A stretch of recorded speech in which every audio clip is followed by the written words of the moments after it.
Somehow it was stripped away, and it simply was not.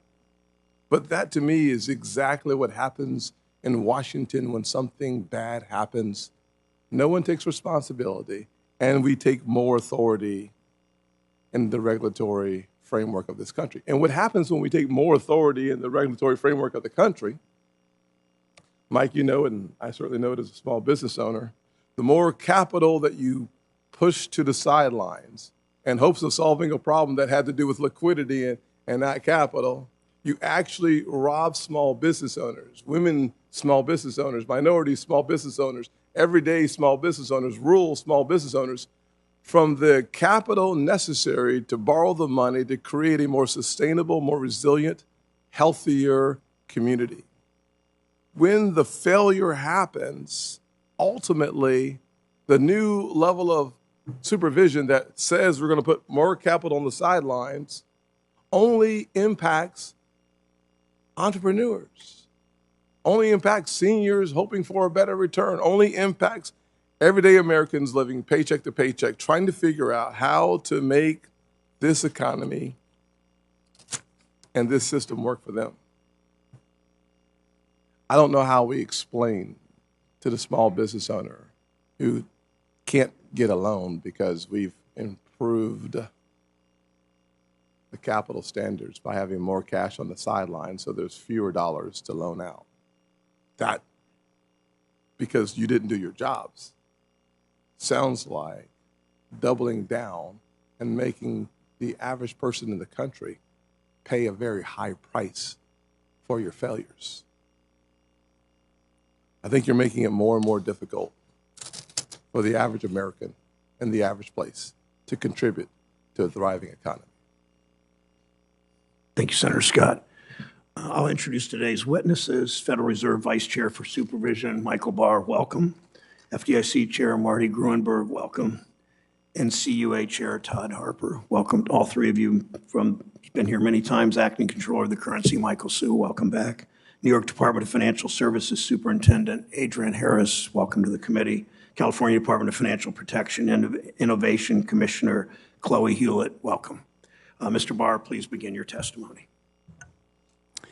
Chairman Brown, Ranking Member Scott, and other members of the committee, thank you for the opportunity to testify today. Overall, the U.S. banking system remains strong and resilient, and depositors should be confident that all deposits in our banking system are safe. At the same time, recent stress in the banking system shows the need to be vigilant as we assess and respond to risks. My review of Silicon Valley Bank's failure demonstrates that there are weaknesses in regulation and supervision that must be addressed, and I am committed to doing so. I am also committed to maintaining the strength and diversity of the banking system so that it can continue to provide financial services and access to credit for households and businesses. As we consider adjustments to our rules and supervisory practices, I am sensitive to how changes may affect banks in the current economic environment. My written testimony and accompanying supervision and regulation report provide detail on conditions in the banking sector and supervisory and regulatory efforts of the Federal Reserve over the last 6 months. Let me turn to the SVB review. Immediately following SVB's failure, I led a review of the Federal Reserve supervision and regulation of the bank. Staff who were not involved in the supervision of SVB conducted the review. The resulting report takes an unflinching look at the conditions that led to the bank's failure, including the role of Federal Reserve supervision and regulation. There are 4 key takeaways from the report. First, SVB's board of directors and management failed to manage the bank's risks. Second, Federal Reserve supervisors did not fully appreciate the extent of the vulnerabilities as SVB grew in size and complexity. Third, when supervisors did identify vulnerabilities, they did not take sufficient steps to ensure that the bank fixed those problems quickly enough. Fourth, the board's tailoring approach impeded effective supervision by reducing standards, increasing complexity, and promoting a less assertive supervisory approach. The 4 key takeaways show failures by SVB's board and senior management and failures by the Federal Reserve.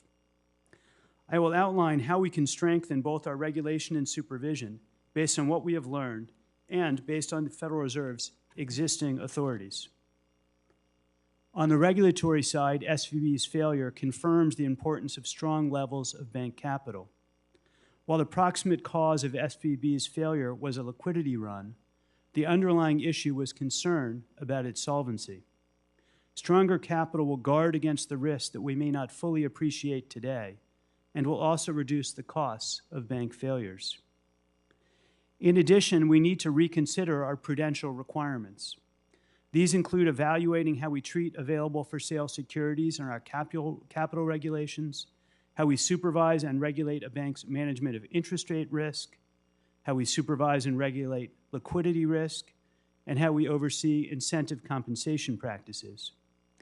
Any adjustments to our rules would, of course, go through normal notice and comment rulemaking and have appropriate transition periods. I also plan to improve the speed, force, and agility of supervision. Supervision should intensify at the right pace as a bank grows in size or complexity. Once identified, issues should be addressed more quickly, both by the bank and by supervisors. Moreover, we need to ensure that we have a culture that empowers supervisors to act in the face of uncertainty. I want to reiterate that the banking system remains strong and resilient. Recent events demonstrate that we, as regulators, must do better, and we will. Thank you, and I look forward to your questions. Thank you, Mr. Vice Chair. Chair Gruenberg. Thank you, Mr. Chairman. Chairman Brown, Ranking Member Scott, and members of the committee, thank you for the opportunity to appear at today's hearing on oversight of financial regulators. The U.S. banking industry has proven to be quite resilient during this period of recent stress. Early reports from first quarter 2023 indicate that first quarter aggregate bank net income was roughly unchanged compared to the fourth quarter of last year, excluding the effects on acquirers' incomes of their acquisitions of failing banks. In addition, asset quality metrics remain favorable, and the industry remains well capitalized. Recent declines in medium and long-term interest rates have reduced somewhat the volume of unrealized losses on securities. Still, insured depository institutions will continue to face significant challenges in the near term. Risks to the outlook include the potential for weakening credit quality and profitability that could result in further tightening of loan underwriting, slower loan growth, and higher provision expenses. Commercial real estate loan portfolios, particularly loans backed by office properties, face challenges should demand for office space remain weak and property values continue to soften. The FDIC continues to monitor liquidity closely, including deposit trends across the industry, and will publicly release data on the first quarter of this year as part of its quarterly banking profile later this month.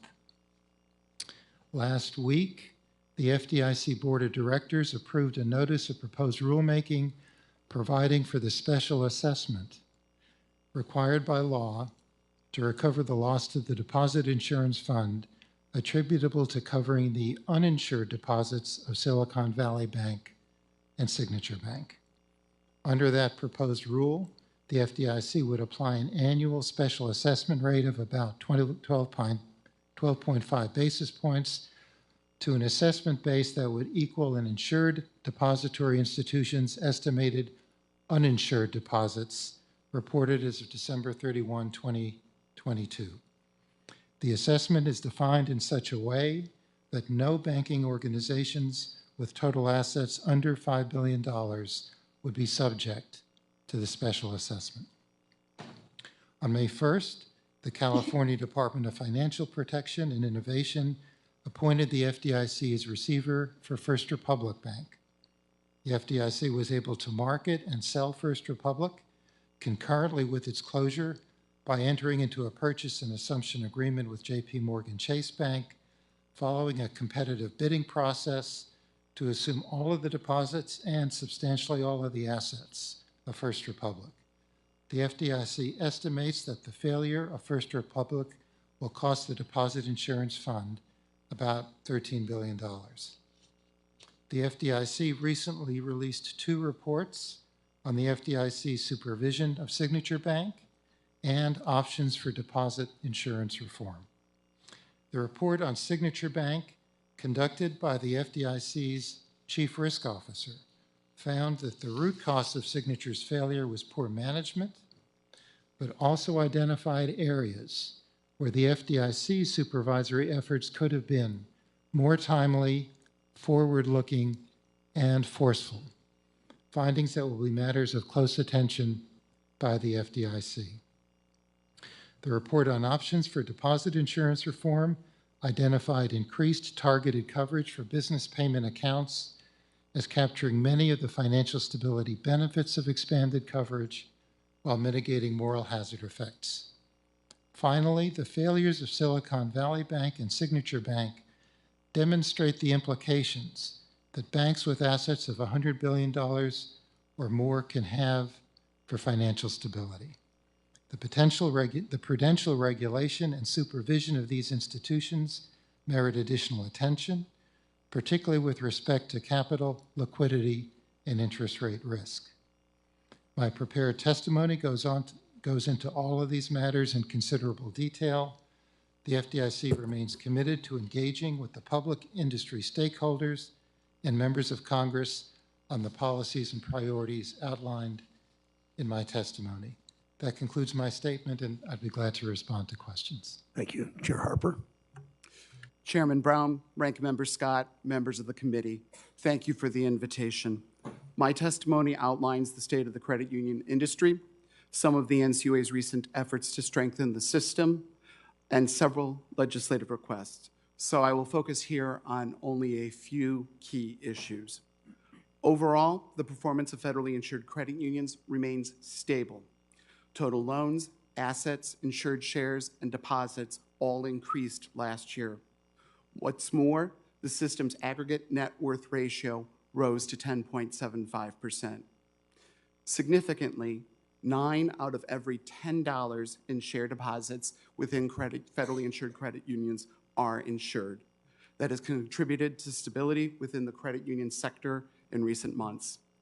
The NCUA's Share Insurance Fund also continues to perform well. Although the fund's equity ratio is 3 basis points below the desired operating level, no premiums are expected at this time. That's because the system is currently well positioned to handle any dislocation resulting from a moderate recession. Nevertheless, during the last year, we have experienced growing interest rate and liquidity risks within the system, including at several billion-dollar-plus institutions. Aggregate cash positions have declined and are below pre-pandemic levels as well. Further, unrealized losses in securities limit their utility as a source of liquidity. The recent increase in these risks underscores the value of the NCUA's Central Liquidity Facility. Otherwise known as the CLF, the facility acts as a shock absorber to contain or avert liquidity crises before they escalate.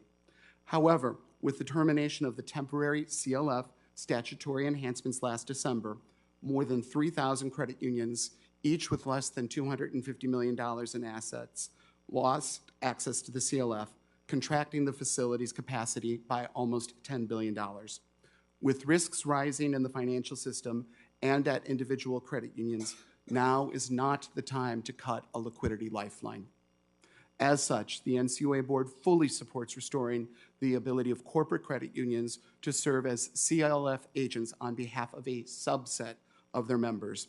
Notably, the Congressional Budget Office has scored these reforms at no cost to the taxpayer. Additionally, with increased industry concentration, intensifying cyber threats, and greater outsourcing of core business functions, the Government Accountability Office, the Financial Stability Oversight Council, and the NCUA's Inspector General have all recommended congressional action to restore the NCUA's statutory examination authority over third-party vendors. I fully agree and respectfully request that Congress close this growing regulatory blind spot.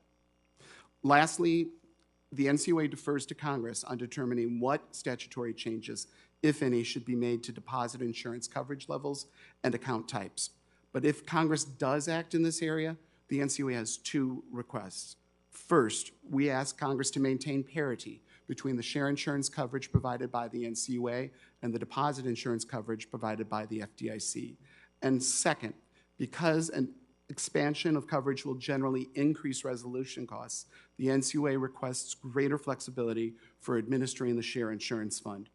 This flexibility, which would be more in line with the FDIC's current administrative powers, includes allowing the NCUA board to establish a higher normal operating level and modifying the current limitations on assessing premiums.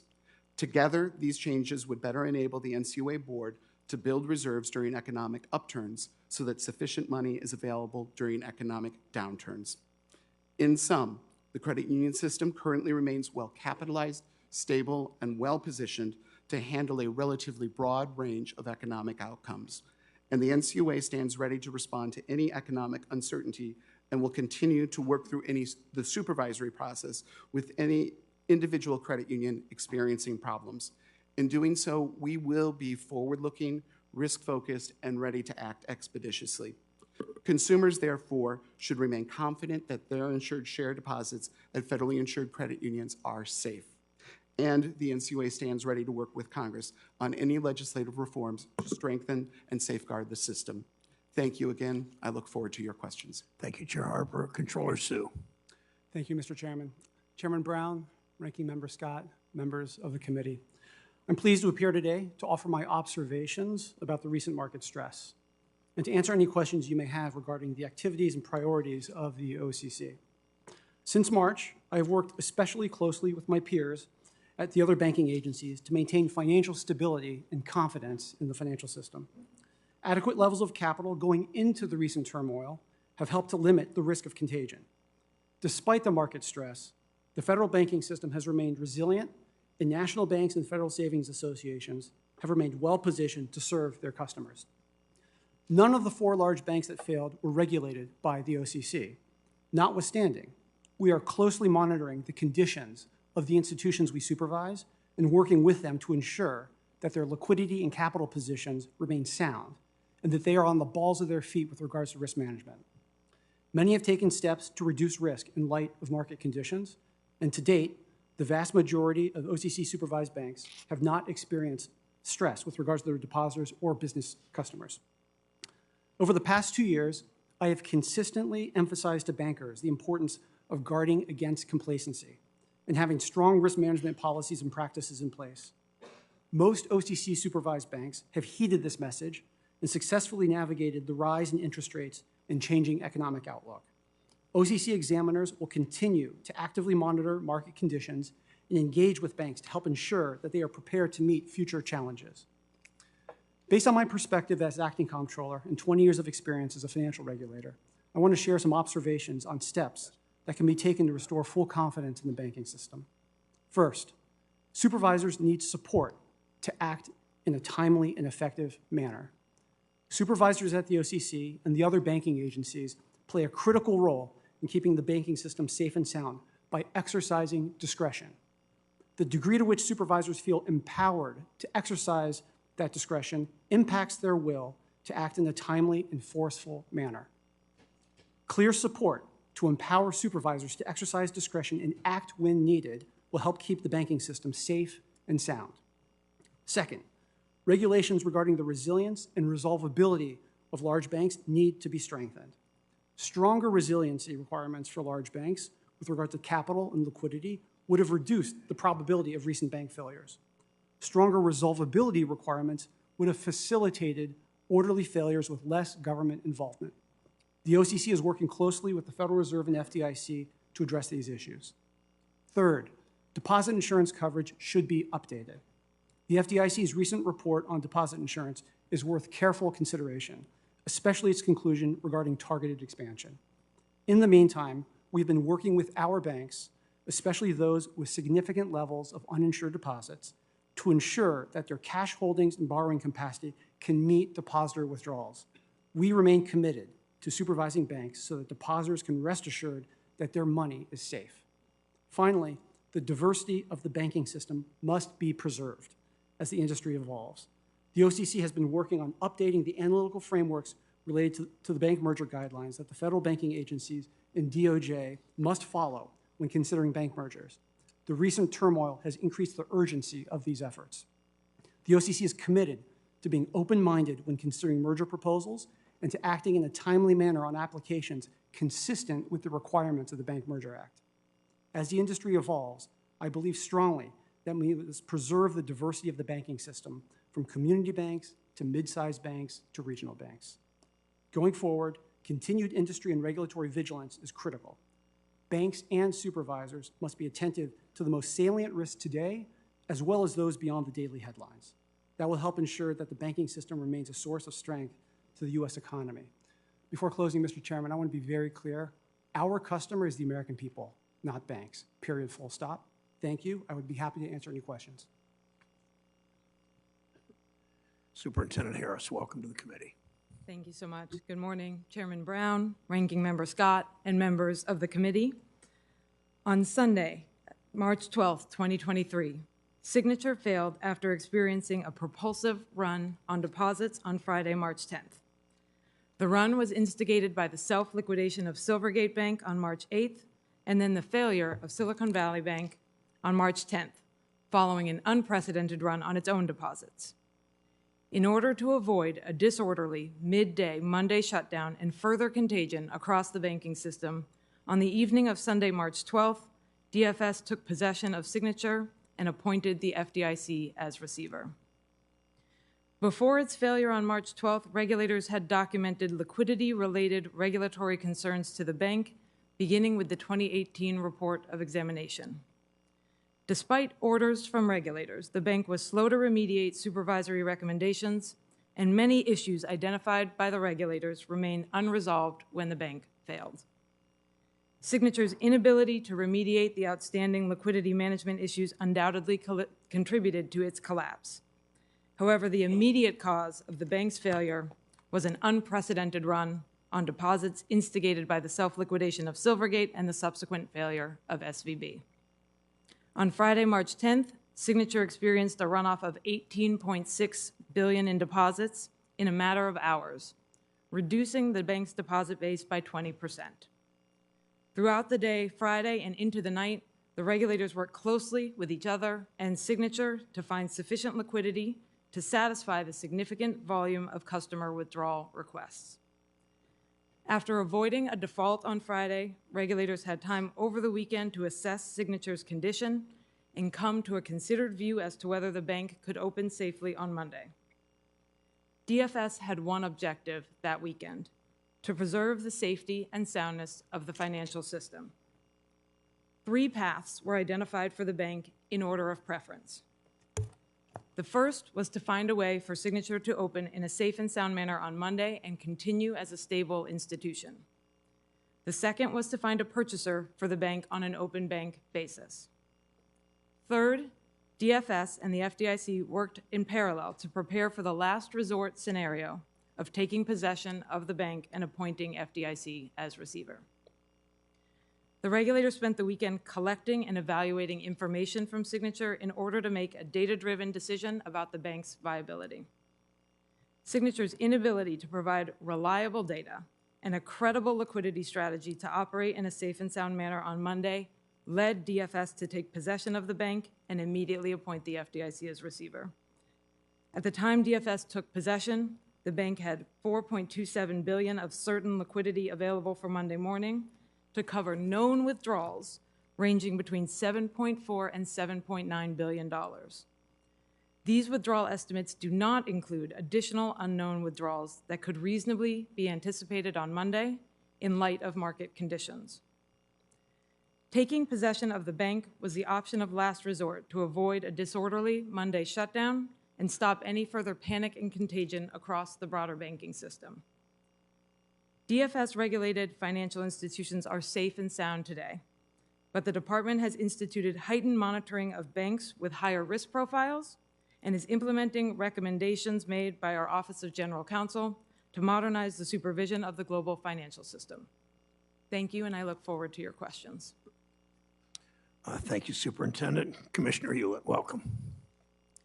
Chairman Brown, Ranking Member Scott, and members of the committee. I appreciate the opportunity to testify on behalf of the California Department of Financial Protection and Innovation. My name is Clotilde Hewlett. I've served as commissioner since December of 2021. Building on over 100 years of state regulation, the current department was restructured in 2020 to strengthen California's financial oversight. DFPI has broad authority touching every aspect of the financial sector in California, including banks and credit unions. Through regulations, supervision, and enforcement, DFPI promotes safety and soundness and consumer protection. State-chartered banks like Silicon Valley Bank are regulated by both state and federal regulators. State regulators play a vital role in maintaining the strength of the dual banking system, particularly for local banks that serve diverse communities throughout the community.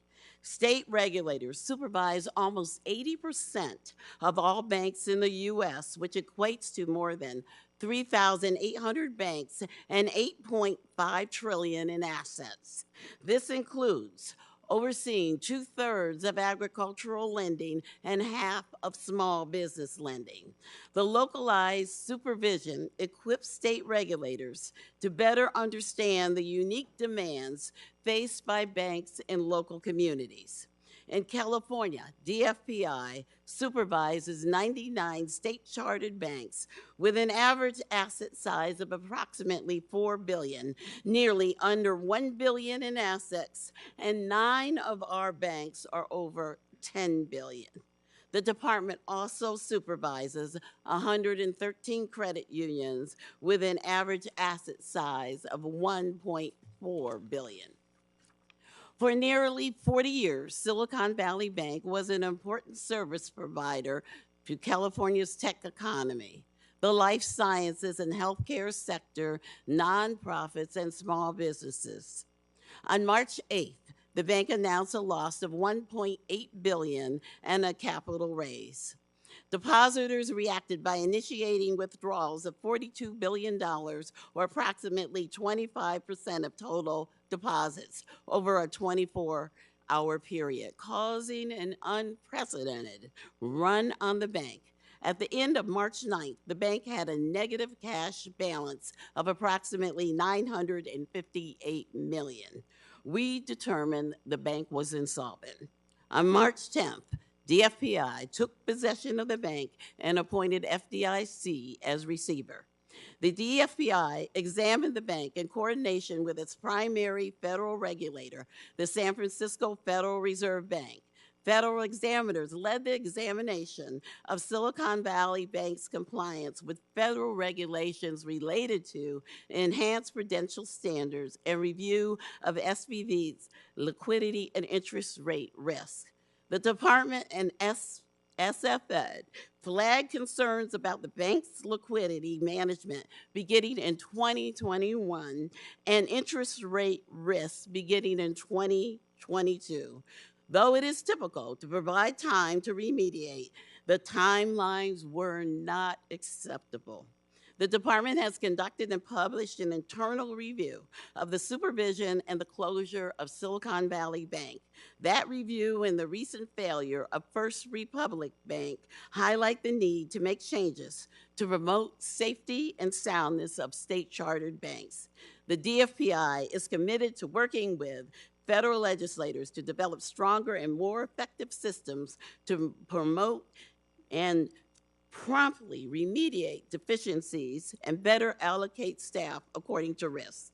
The DFPI will increase its focus on a bank's level of uninsured deposits and require banks to evaluate and account for emerging risks posed by technology-enabled activities such as social media and real-time withdrawals. I look forward to working with Congress, our federal regulatory partners, our California state legislature to implement changes that strengthen our financial system. Thank you very much. Thank you, Commissioner. As outlined in the failed bank reviews you conducted, regulators identified risks like interest rate risk, liquidity risk, and corporate governance issues. As any good banker knows, when regulators point out problems, you fix them right away. Once issues were identified by the regulators, the CEOs of SVB and Signature suggested at our hearing on Tuesday that their leaders corrected deficiencies in a timely way. Mr. Barr, Mr. Gruenberg, Ms. Hewlett, Ms. Harris, answer yes or no if you would. Is that true? Did they quickly fix the problems your examiners identified? They fixed some problems, but most of them not. There were 31 outstanding matters requiring attention or immediate attention at the time that they failed. Mr. Gruenberg? No, Senator. Ms. Harris? No, Senator. Ms. Hewlett? No. Thank you. This goes to all 6 of you. Will you commit to improving both examinations and enforcement to crack down harder and faster on bank executives that just don't listen? Mr. Barr? Yes. Yes, Mr. Chairman. Yes. Yes. Yes. Yes. Thank you. In response to Senator Round's question on Tuesday about removing hedges from SVB's investment portfolio, Greg Becker, the CEO of SVB, as we know, threw up his hands and, pardon my cliche, but this one actually fits, pushed his employees under the bus. Of course, the CEO of a bank is ultimately responsible for crashing his bank. Chair Gruenberg, is it difficult to hold senior executives of large, complex institutions accountable and ban them from driving another bank into the ground?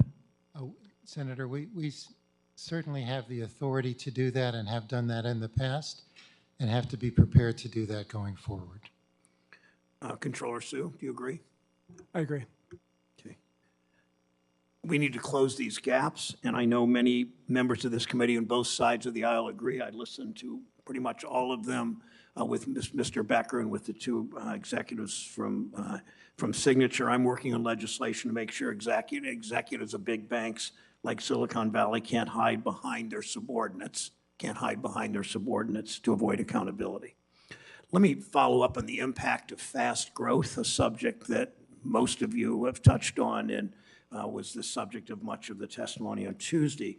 Your reports explain that the problems of SVB and Signature got worse because the rules for larger, more complex banks do not apply immediately as banks grow larger. A prominent bank lawyer recently testified in a House hearing that these rules need to be revisited because essentially long transition periods allow a $200 billion bank like SVB to be treated like a $50 billion bank. This question is for Vice Chair Barr and Commissioner Hewlett. How did the transition period that SVB had before the large bank rules kicked in contribute to its condition and ultimate failures? Well, under the prior approach, they would have had heightened prudential standards applying to them as they grew in size over the last 3 years. Because of the way the tailoring rule worked at the Federal Reserve, they basically had That was Mr. Quarles. That was Vice Chair Quarles' tailoring rule, correct? But the board as a whole made the decision to put that rule in place in 2019. But he had your job at that time, correct? He did. He was vice chair for Supervision. And he led on that effort, and typical culture at the Federal Reserve is if someone's empowered to do certain things, whether it was Lael Brainerd on CRA or Mr. Quarles in that job, the Fed generally follows, correct?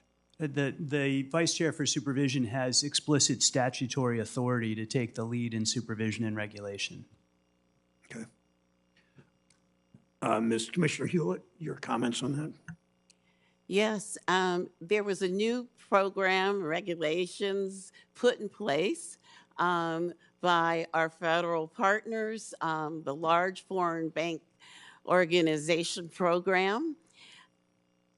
Silicon Valley Bank was the first bank due to its rapid growth to move from being a regional bank into that program. And the transition, because it was the first, took a much longer time than what it normally would have taken if the program had been in place. And that transition is a lot of what contributed to the delay. Thank you. It sounds like the so-called tailoring rules advocated by the former vice chair for supervision were set up to fail. And as I think all of you remember, neutral observers who don't see the banks as customers or clients in the regulatory process warned about Mr. Quarles weakening those rules. And I think we will see a lot about fixing that in the future. This is for Mr. Gruenberg and Ms. Harper. Mr. Harper, I'm sorry. Earlier this week, the failed bank executives gave a lot of excuses, but failed to take responsibility for their mismanagement and their incompetence. The community banks and credit unions I talked to know that dangers were not hard to spot, like a high concentration of uninsured deposits and aggressive growth. As we know, 90% of top deposits at SVB were uninsured, unlike any other bank that I know of comparably sized, certainly in my state. Neither SVB nor Signature looked like an ordinary bank, in part because of that. Chair Gruenberg, and I'm running out of time, so, and Chair Harper, if you would, we've seen the risk develop from an over-concentrated uninsured deposit base. What tools do the regulators have to make sure banks manage those risks? We certainly have supervisory authorities to review and set limits on concentrations. I think that's one of the key areas we need to look at going forward, concentrations of uninsured deposits at institutions. It clearly poses a liquidity risk that we need to focus on going forward, Senator. Thank you, Chair Harper. We also have concentration limits as well as our liquidity rules that are in place, although if I could reemphasize here the importance of acting on the central liquidity facility reforms so that we can make sure that small credit unions across the board have access to the facility. That would be an important reform for Congress to make. Thank you, Senator Scott. Thank you, Mr. Chairman. I find it interesting that today is May 18th, 2023, time is 10:22, and I've not wondered recently, but listening to this hearing, I think the American people may be asking themselves, what is the definition of scapegoat? If we were looking for a definition of scapegoat, please watch this hearing, because literally what we're hearing today is scapegoating. I keep hearing about the predecessor, who left in December 21. Mr. Barr, you started in July 2022. According to Ms. Hewlett, the liquidity and interest rate risk manifested itself in 2021, which means it was already there. Coming into a new job, you have an opportunity to take responsibility for a very important role in maintaining strength and health in our financial system. Yet we continue to hear about the predecessor. One of the most important values of being an American is taking responsibility. It's that simple. When I was a kid, not doing well in high school, I wanted to blame somebody else for my failures. Wanted to blame my mom because she was working long hours, my dad because he was not around. But you know, I had a mentor who taught me, actually, look in the mirror, blame yourself. Because if you want to find the solution, you've got to find the problem. And today we're dancing around the obvious problem that we're not looking in the mirror and blaming yourselves. There are things that could have been done to eliminate the risk. But instead of that, we are playing a game of scapegoating. And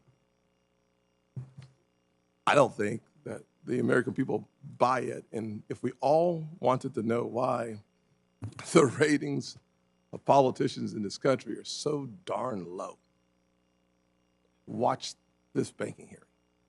It's pretty clear.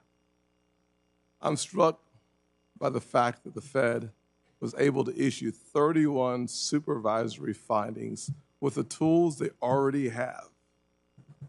And yet somehow, they need more. Your cover letter, Mr. Barr, says that the Silicon Valley Bank's failure highlights the importance of stress testing and other supervisory tools.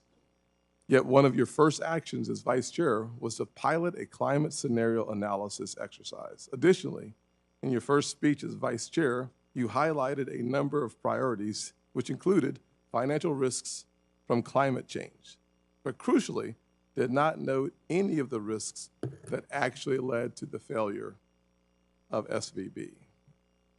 In fact, the day we learned about the failings at SVB, March 9th, you were giving a speech. The banks we regulate, in contrast, I assume to crypto, are well protected from bank runs through a robust array of supervisory requirements. In other words, we have the tools we need to do the job assigned to us. But today, we're hearing scapegoating. It's frustrating when I think about all the people, 330 million of them, who depend on us just to do our jobs. And when we don't do our jobs, to take responsibility for not doing them. Today, that's not the conversation we're having. But the result of us not doing our jobs and then asking for more power, more control over the economy is, according to the survey, lending standards are tightening, and that further restricts access to credit. And the way we translate that at home in North Charleston, South Carolina, is access to the American dream. It starts to wilt away. Because if the American dream is synonymous with home ownership, the American dream is synonymous with starting a business, there seems to be a leak. And we can detect where the leak is coming from. Are you concerned about the ripple effect of the potential new regulations on those at the lowest end of the credit quality spectrum, given the tightening that we're seeing in the marketplace? And more regulation means less capital, which means fewer loans, which means fewer people achieving the dream. Mr. Barr. Thank you, Senator Scott. First of all, let me be absolutely clear. I accept full responsibility with respect to the supervisory failings at the Federal Reserve. I have been clear about that from the start, and I remain clear about that today. Thank you, Mr. Barr. The buck stops here. Thank you. And I am committed to fixing the problems that we've had in supervision and regulation going forward. Thank you, sir. Who did you fire? We have not fired someone as a result of this review. Thank you. We plan to conduct further review of our supervisory structure, and as we do that, we'll be making sure we have the right personnel in place to get the job done. I hope that includes making room for the right personnel by removing the wrong personnel. Thank you. Senator Reed of Rhode Island is recognized. Well, thank you very much, Mr. Chairman, and thank you, panel, for your excellent testimony. I want to just take a moment to look back at, we had a hearing last week on the Safe Bank Act, and it's designed to provide access to banking for the cannabis industry. I'll be technical. But in that provision, Section 10 of the Safe Banking Act, there is language that would prohibit supervisors from requesting that a bank cut ties with customers in any industry, even if those customers present a high risk, unless there's only one exception. The bank has broken the law by maintaining the relationship. Mr. Barr, will this adversely affect regulation? Well, thank you, Senator Reed. I think it's important that Congress is taking on this issue of the potential conflict between state and federal law. Let me say, with respect to Section 10, on the one hand, I don't think it's the federal supervisor's job to tell a bank who to lend to or who not to lend to. On the other hand, I would be concerned about any language that would limit the ability of a supervisor to take prompt action, to take aggressive action, to ask hard questions. I think one of the things we've seen with respect to the institutions we're talking about today is we need supervisors to do that, not to hold back. And so we'd be happy to work with the committee on any reforms that are needed with respect to that provision. Thank you. Mr. Sue, your position as acting comptroller. I agree with Vice Chair Barr. It's vitally important that supervisors have discretion to identify risks and to act on those in a timely manner, and that includes requiring remediation. And so I'm not comfortable with any limitations on supervisors' ability to enforce compliance with rules such as the BSA, AML Act, and CFTC rules. Thank you very much. Mr. Barr, capital stress tests were put in effect by Dodd-Frank. the Federal Reserve organizes, creates the test, it proposes the test upon the banking institution.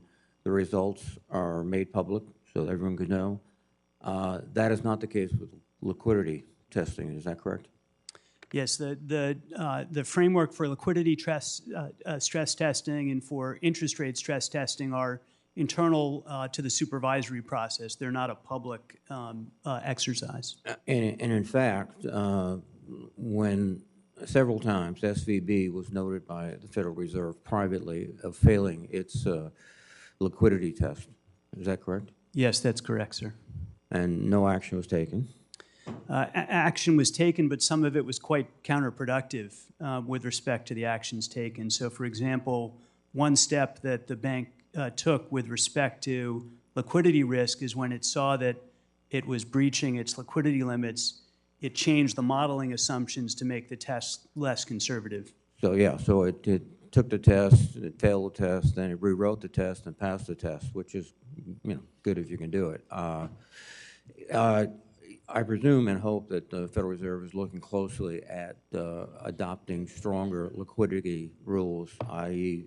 very similar to the capital rules. And yes, Senator. let me ask one other question. The president of SVB, Mr. Baker, was also on the board of the San Francisco Fed. Yes, that's correct. Did that in any way influence the treatment of this bank? The evidentiary record that the review looked at did not find evidence of that. Of course, the structural issues are there. Oh, no, absolutely. It's, again, you've got a bank that's changing the test because they failed, and then you've got a bank being inspected by someone who is, in a way, directly accountable to the president of that bank. The board structure, the way it works under the Federal Reserve Act, a third of those members are selected by the local bankers and our bankers. They're forbidden from having anything to do with supervision as a matter of policy and law. And so that's the structural way that the Reserve Act intends to deal with those issues. Yes, but rather than structural or institutional in the human dimension,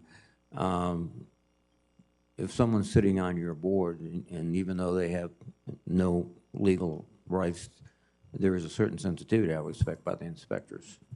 Again, the evidentiary record we have from the review does not show that in this case. Well, I think that's another area where you might look at. Thank you very much, Mr. Chairman. Senator Rounds of South Dakota is recognized. Thank you, Mr. Chairman, and thank you all for attending today and participating.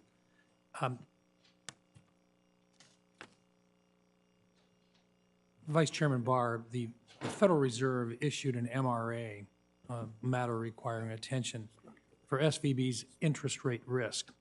This was in November of 2022. The supervisory findings stated that the firm's interest rate risk simulations were unreliable and that they gave a false sense of safety in the rising rate environment and really masked the need to take actions earlier in the rate cycle.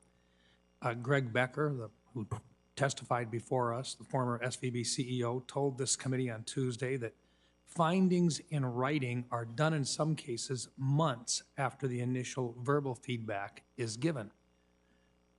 Vice Chair Barr, when did the Fed give the initial feedback regarding interest rate risk to SVB, and why was simply an MRA issued as opposed to an MRIA? I believe in that case the writing was actually quite close in time to the finding of difficulty with the interest rate risk modeling. As you suggested, the basic problem was that the model was showing that the firm would be earning more money when interest rates rose, and the opposite was actually the case. In terms of the timing for remediation, I think that one of the findings of the review is that the Federal Reserve staff could have pushed harder on the firm to move faster with respect to remediation. Of course, the time frame between November and March was pretty tight, and the firm failed in March. Was that perhaps because SVB actually had about 15% in the ratio for their Tier 1 capital on hand at that time, which is a pretty high amount of capital? They did have a high amount of capital. It didn't really help with respect to their particular interest rate risk and liquidity risk. It was a liquidity issue, not a capital issue. The solvency of the firm, as I said in my testimony, was what drove the liquidity risk. That is, depositors looked at the balance sheet of the bank, and despite its regulatory capital being high, they viewed it as insolvent. And one of the reasons for the view of that is that under the capital rules that were applied to SVB, SVB did not have to pass through its unrealized losses into its capital treatment. And so its capital treatment was really a little bit higher than it ought to have been if it had passed through those unrealized losses. And if we would have been talking and focusing on the liquidity issue in particular, because basically under the rules that they were following, the liquidity became the issue at the time. At one point, their capital was up, but they were not recognizing the losses that would have occurred if they had to convert those bonds that they were carrying. Correct. Yeah, okay. Also on Tuesday when he was in here, the former SVB CEO claimed that as of early 2023, all but one supervisory finding was remediated.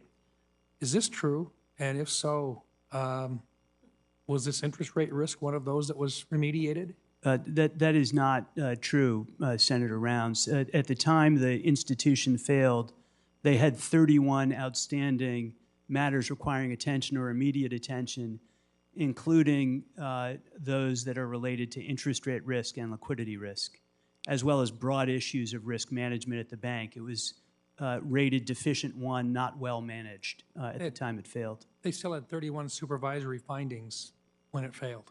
Correct. Mr. Gruenberg, I'm just curious.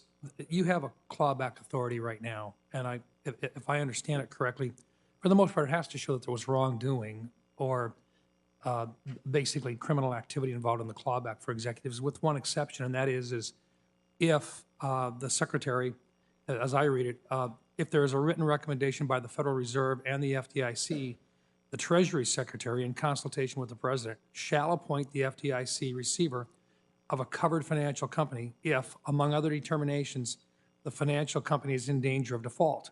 The failure would have serious adverse effects on financial stability, and there is no viable private sector alternative to failure. And this was apparently met. And therefore, after such an appointment, the FDIC may recover losses from the compensation of any current or former senior executive or director who is substantially responsible for the failed condition of the institution. Recoupment is limited to a 2-year period preceding the date on which the FDIC was appointed as receiver, and the FDIC must weigh the financial and deterrent benefits of recovery against the cost of execution. Mr. Gruenberg, are you recouping or clawing back the bonuses that those executive officers received in the SVB bank failure? Thank you for the question, Senator. Under the Federal Deposit Insurance Act, we have authority in the case of a failed institution to investigate the executives and the board of the institution for any wrongdoing, and we have authority to order restitution if there was improper conduct. We also have authority to ban individuals from the business of banking. Did you invoke this and use the clawback provisions? I mean, we are pursuing investigations. We obviously have to determine what conduct occurred, to determine if there was misconduct that would give us the authority to,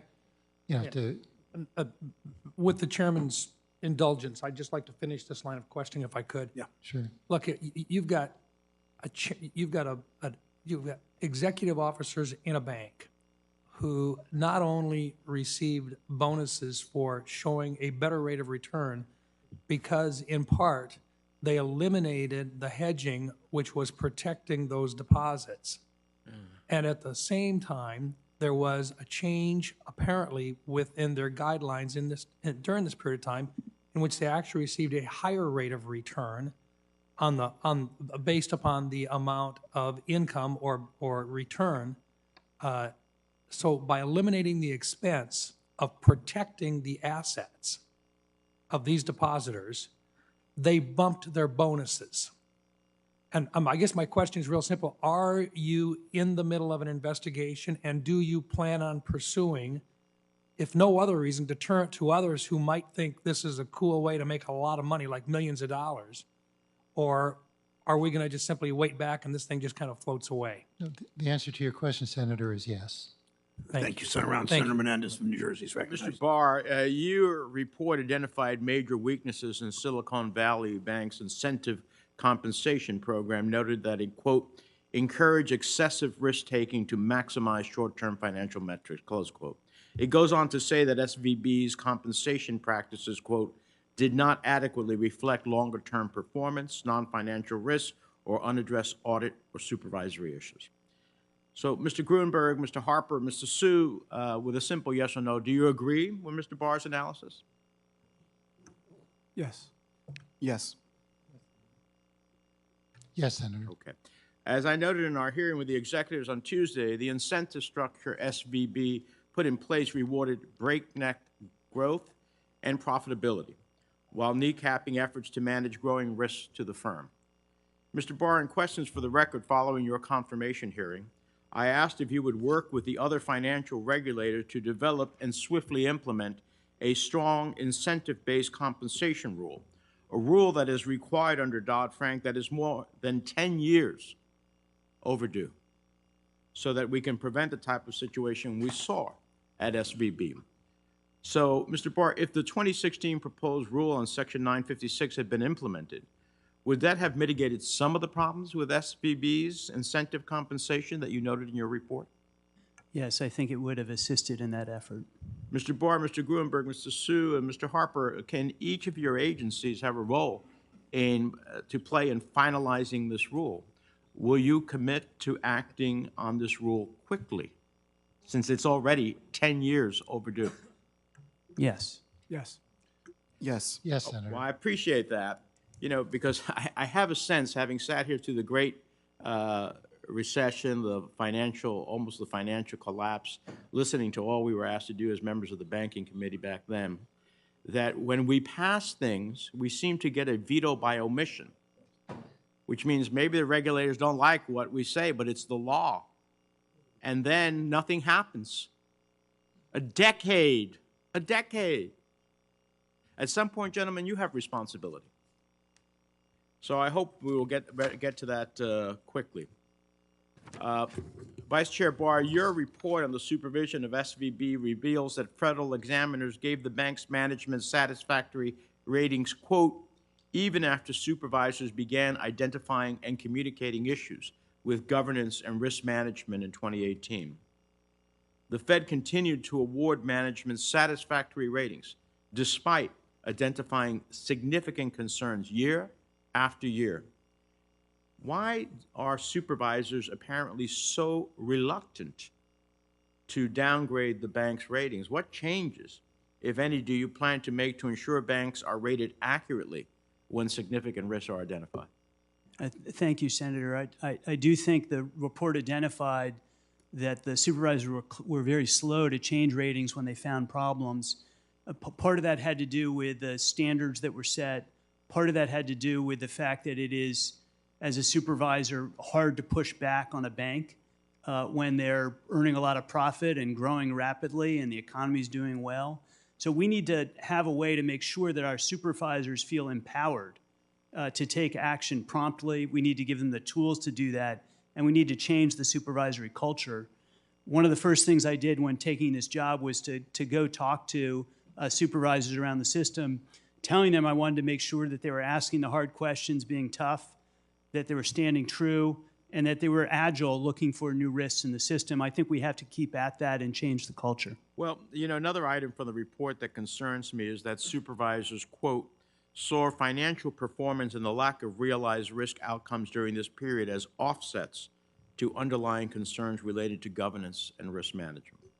Now, to me, this shows that the Fed examiners fundamentally misunderstood their role in enforcing a safe and sound banking system. Your job is to identify risk proactively and ensure that they are fixed before they impact performance, since we've seen time and time again that the banks themselves do a poor job of it.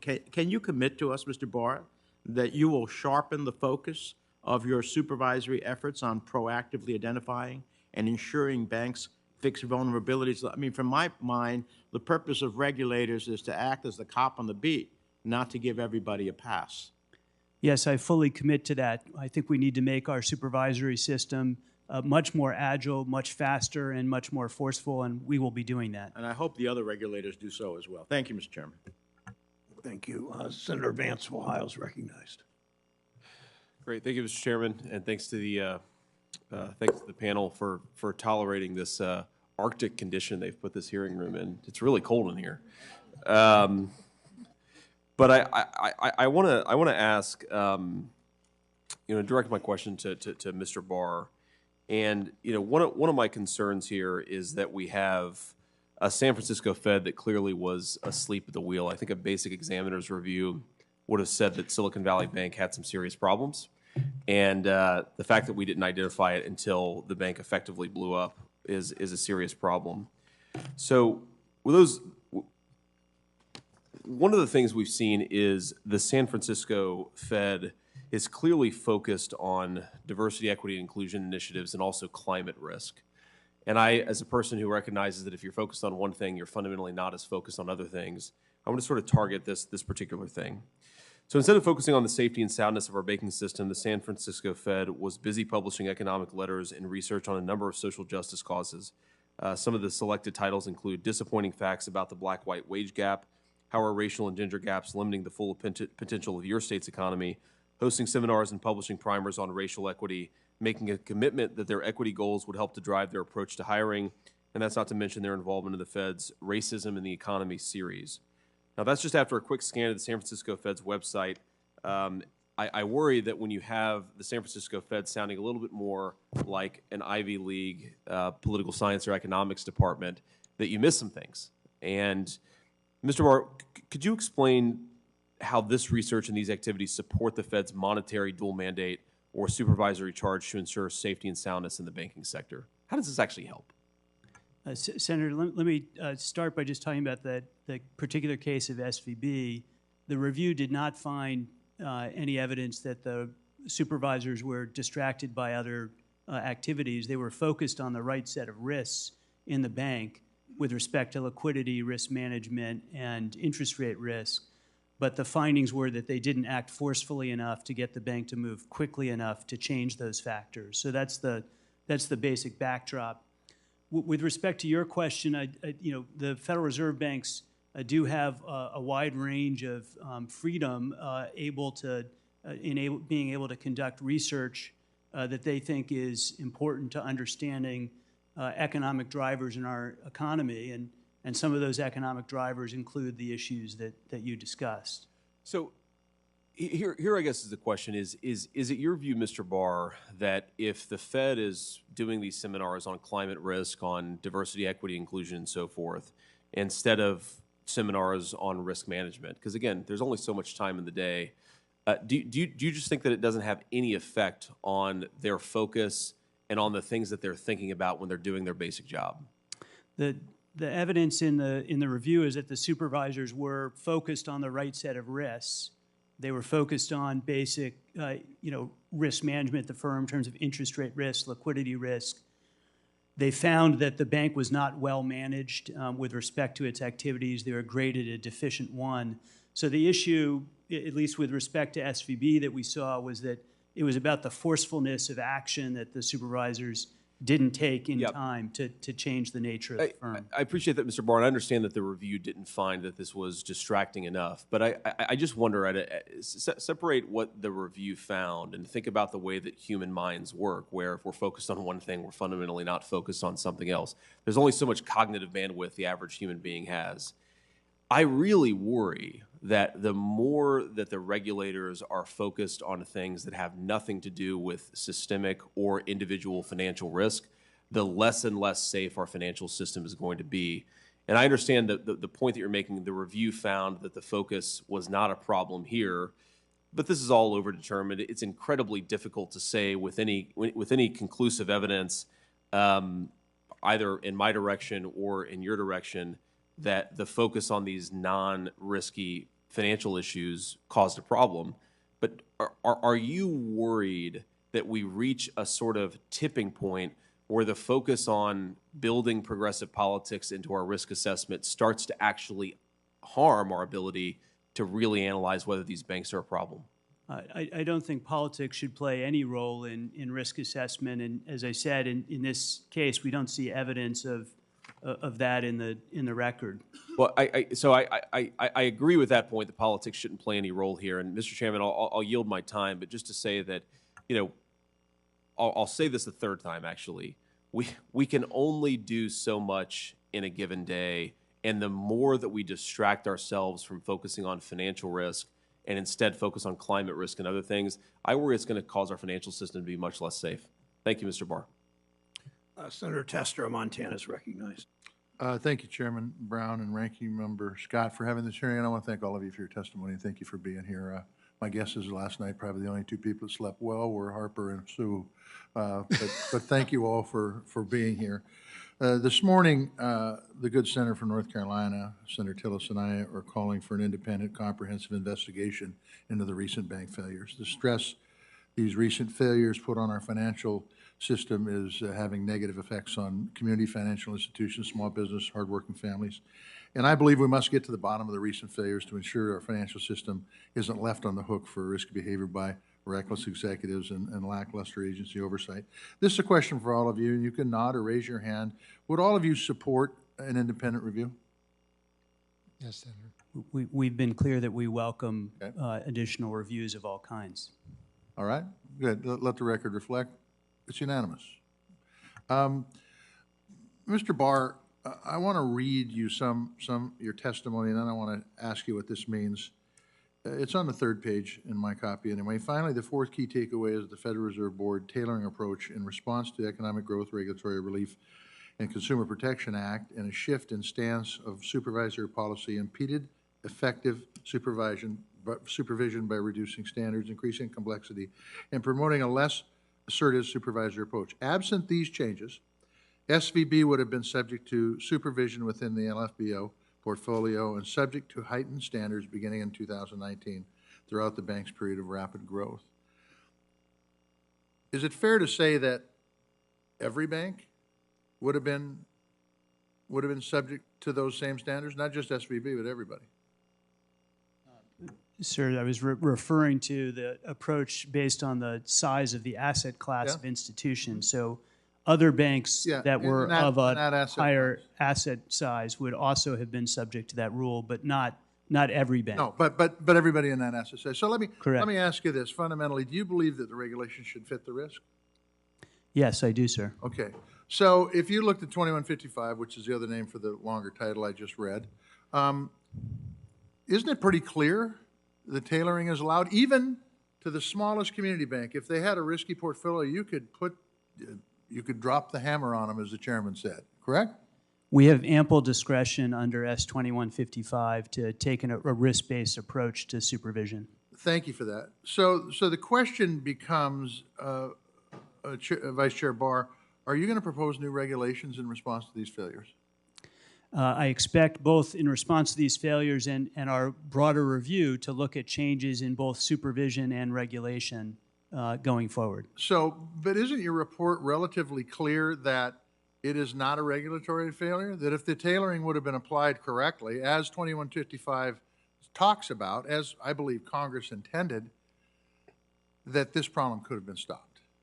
The report found that both supervision and regulation played a role in contributing to a reduced resiliency at the bank, and we'll be looking at both. Yeah, but the point is here, and I don't mean to bat you around on this, it's just a matter of fact. I think regulation needs to fit the risk. I think when 2155 was put up, it was put up with the idea that if you had a risky portfolio, regardless of size, that the Fed and the other agencies had the ability to tailor those to whatever threat that those risky business dealings done, right? Senator, I agree. We're not seeking any change in law from this committee. Okay. We believe we have ample authority under existing law to provide a better approach to supervision and regulation going forward, and I am committed to doing that. So one of my main concerns, and it was one of the things we talked about several years ago, is that I come from a rural state. You know this. I mean, I don't need to tell you guys what's going on here. You guys deal with rural areas, state, we don't have. I mean, there ain't a lot of banks every other block. It ain't walking down the street in L.A. or New York City. Okay. And my concern is that these community banks that don't have a risky portfolio will end up paying the price for a CEO, by the way, that told this committee a couple days ago that they took care of all the problems, and you just pointed out that they have 31 of them that they didn't.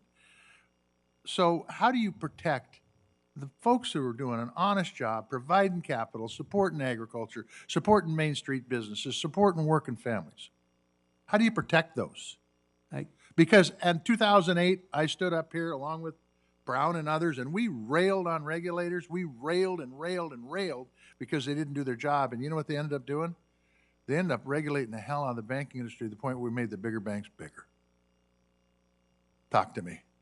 I agree with you, Senator. It's absolutely vital that we have a strong and vibrant community banking and regional banking sector as we do today. Community banks around the country and in states all over the country are serving their communities well, and we're highly attentive to that when we think about new approaches here. The kinds of rules that I'm talking about are for large banks, not community banks. Okay, I just want to make sure that doesn't bleed down, okay? Marty, just one last thing with the chairman's indulgence.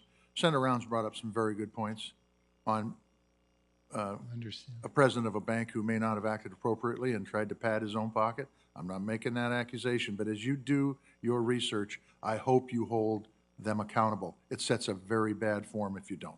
Understand, Senator. Senator Kramer's recognized. Thank you, Mr. Chairman. Thank you, Mr. Chairman. Thank you to all of the witnesses. Frankly, I love the temperature in here. I don't think there's any question that while we aren't all exactly in the same place, we do share two concerns. One, that supervisors didn't do enough, and two, managers did the wrong thing. So I was a soccer referee before I took up this other crazy job. And when I would do particularly collegiate men, if I didn't pull out my yellow card at the first reckless act, that was like a license for them to go crazy. But when I did put up my yellow card with the first reckless act, everybody on the pitch knew that if somebody else did it, or if they did it again, it could be a red card. If I warned them gently, they often just kept playing rough. More rules and regulations without appropriate regulating will get us nowhere. But we could beat this to death, I suppose. But I do have something that we haven't talked about that I want to ask about. What role, or maybe a better way to put it would be, what if there hadn't been a run on SVB? What if everything was the same? We know they did some things, made some sales that raised some concerns legitimately. But what if there hadn't been a social media sort of pitch that caused this run? Would we even be here today? Is it possible that nothing would have ever happened, and had there not been this sort of panic, fear? Fear is a real deal. And maybe start with you, Mr. Barr, on that. Am I crazy to think that maybe this wouldn't have even happened? Senator, it's obviously difficult to know in any circumstance what shock is going to come to the financial system. What we focus on as supervisors when we're doing our jobs right are the vulnerabilities that a firm faces, and making sure that the firm is addressing those vulnerabilities and making sure we have resilience in the system with good rules on capital and liquidity, so that if there's a shock that nobody anticipates, they're not hit in a way that causes contagion in the financial system. So I take your point very much. I agree with all of that. I just worry that in today's social media world that fear and panic gets accelerated, gets elevated, and highlighted. And I don't know what we're going to do about it, but interested in your view on it. One other thing I want to ask Mr. Gruenberg and Mr. Sue, maybe could comment on this. There's been a lot of talk about the sale of the assets, the sale of First Republic to J.P. Morgan. Speaking of big getting bigger, the irony is rich. The lack of transparency in that, could each of you sort of tell me, I know the bid price is the big thing, right? That's the easy go-to in an auction. But is there more to it? Should we have considered other factors in approving that sale when there were other bidders? Start with you, Mr. Gruenberg, and then Mr. Sue. I know you both play a role in that. Thank you, Senator. The statute under which the FDIC works in these matters is clear, and it really gives us one factor to consider, which is least cost.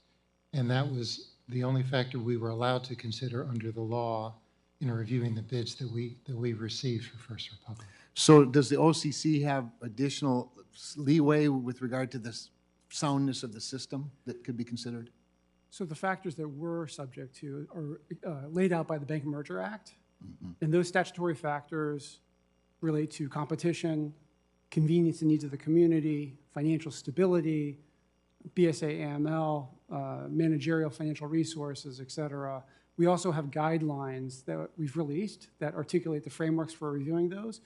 In a failing bank case, especially where there's a larger institution, we also have to take into account the financial stability factor becomes quite important. And it's very important for us to ensure that the actions we take ensure coordinated and timely government action, support minimal cost to the DIF, and really check the risk of contagion and uncertainty. Those are very important. Timeliness in a crisis is critical, and I understand that as well. I just hope the right incentives are in place. Since I have a few seconds, I just want to wrap up with what Senator Vance was talking about, Mr. Barr. You kept saying that the report finds that the supervisors were focused on the right things, but not forceful enough, sort of in regarding their findings. Or focus and forcefulness sort of go together in my mind. If they're focused, that implies exactly that, focus, but it also would imply that you'd have a forceful response. I think there is a distraction. I think it's impossible to say in the course of an 8 or 9 or 10 hour day, 40, 50 hour week with limited resources that you can just do all things intellectually, socially, culturally. It'd be better if regulators focused on the thing that they're supposed to focus on. All three of you have articulated your parameters very, very well. Let's stay within the parameters and focus there. Thank you, Mr. Chairman. Senator Warner from Virginia is recognized. Well, thank you, Mr. Chairman. I had a really good question that I was actually going to say something nice about my friend Senator Kennedy, but and maybe I'll get to it. But I want to pick up where Senator Kramer started, which was, no, don't worry, I may still talk about you later. If the Chairman gives me a little discretion. But I think what you mentioned, we can talk about how we got here and what standard was appropriate, what the regulators did right or wrong. And I was going to compliment Senator Kennedy on how he described the quality of the management at these institutions. But in the case of SVB, $42 billion in 6 hours on that run, I don't know what regulatory structure. At that point, at least on calculations I saw, that was the equivalent of 25 cents in every dollar. Nothing would have stopped that. And I don't think we've really, and frankly, Vice Chair Barr, I give you a lot of credit for your report. You had a short period of time. I think you did a good piece of work. I've got a couple of follow-up questions. But this run, and I'm going to ask to start with Michael and Marty, but I welcome everyone. But I ask this most focused to my Republican colleagues. There were laws back in the 30s that if you accelerated a bank run, there was a penalty paid. Candidly, I think some of the folks from my old industry, the old venture industry, very irresponsibly, the Wednesday night before the run, exacerbated that. And they were as familiar with the institution as any entities around there. And I still would like to know where some of that money ended up going. But we've not really talked about that. We've not really talked as well. And this is where I may get the nods to go and no. I know you guys feel that the SEC leadership has got too many items on our docket at this point. But one that's not gotten a lot of attention is a fulsome look at short selling. I think back in the 2008 crisis, then SEC Chair, Republican former House Member Cox, put a hold for a couple of weeks on short selling. Later analysis showed it didn't really work that much. But maybe a fulsome look to your analogy about if you're short sellers inappropriately not disclosed, that's going to not get you a yellow card. It may get you a red card. Might be something that we could collaborate on. I want to start with Mr. Gruenberg. You know, this internet-driven run, exacerbated by folks who are very familiar with the institution, you know, shout and fire in a crowded theater on that Wednesday night and into Thursday morning. Tools we've got, suggestions. It is an area that I think is worth exploring. You know, the speed of that run, the ferocity of that run was something that I don't think anybody had ever seen. As you pointed out, $42 billion in a few hours, another $100 billion lined up the next day. So in less than 24 hours, you know, losing basically 85% of the deposit base is unprecedented. I do think that, you know, it's worth looking at that in relation to our banking tools. The issues that you raise with respect to other actors is really an SEC matter. Senator, I think we learned some hard lessons about liquidity risk in this episode, and there are probably three things I'd point to. One, not only the reliance of the institution on uninsured deposits, but those uninsured deposits were concentrated in particular among a relatively small number of depositors. So the ability for those deposits to go fast, well, I think was really underappreciated. Second, obviously, online banking facilitates that kind of liquidity risk significantly. And the factor, as you suggested, of social media can broadcast that out much more quickly than in the past. And this is a set of realities that we're really going to have to come to grips with going forward. We issued a report on deposit insurance, and we talked about those things as matters we're going to need to work on going forward. Anybody else on the panel want to weigh in on this? Senator, I think you've highlighted an important issue that we need to focus on. The good news is we have in the past, liquidity risks do change over time, and we do need to be responsive to those changes. There have been examples in the past in wholesale funding markets where we have made adjustments to catch up and make sure that we can address those in a safe and sound manner. Yeah, I candidly, I appreciate what everybody said, but we've all said this, but I haven't heard of that many worthwhile policy recommendations. You know, I don't think we're going to put in place the kind of speed bumps on taking money out that we've got in the stock market. I do think if we put a little bit more to Senator Kramer's position about a yellow or red card on short selling inappropriately, that might put some hesitancy there. But I do think we have to look at, is there any responsibility, particularly for somebody who's been a long-term position of capital in these institutions, that does this, and SVB's model was so focused on VC, they pulled the ripcord, but I would ask you all to think about this. My time has expired. I just want to make one last quick comment, Mr. Chairman. If I'd had another question, I would have asked Vice Chairman Barr, you put a lot of recommendations saying it's going to take you a couple years for the regulators. I don't think we can wait that long. I think particularly when so many of us at least think this was we all said banking 101 mismatch, making sure that information gets higher prioritized and to the management, to the board. I think there's work we need to do there, and I look forward to working with you on it. Thank you, Mr. Chairman. What about the Kennedy compliment? The Kennedy compliment was going to be, I was going to talk about how the executive said they'd done everything, they loved their institutions, they were so smart, and you and that kind of... Senator's time's expired, Senator. Always said to them, you called them out for being just Senator Brett of Alabama. over the top. Senator, You're a fine American, Senator. This is 1 minute off your time, Senator Kennedy. Senator Brett, Alabama. Thank you, Mr. Chairman. Appreciate all of you being here today. On Tuesday, we heard from the top executives of SVB and Signature Bank, and unfortunately, it was disheartening to hear the lack of responsibility taken from these individuals regarding the decisions they made that put their financial institutions, their depositors, their broader banking sector across the nation in a position of unfathomable risk. I have significant concerns around their actions, but today we are here to talk about yours. I was disappointed when I read the report, Mr. Barr, the Barr report that you put out, because in my opinion, in reading that, you didn't take adequate responsibility for what I believe is under your purview. You know, I read and saw where there was blame placed on the San Francisco Fed, where there was blame placed on your examiners, blame on your predecessors, blame on 2155, but I didn't hear the blame being put on yourself. That's the one entity or person that I didn't see in the report. I will say I really appreciate your candor today and saying that the buck stops with you.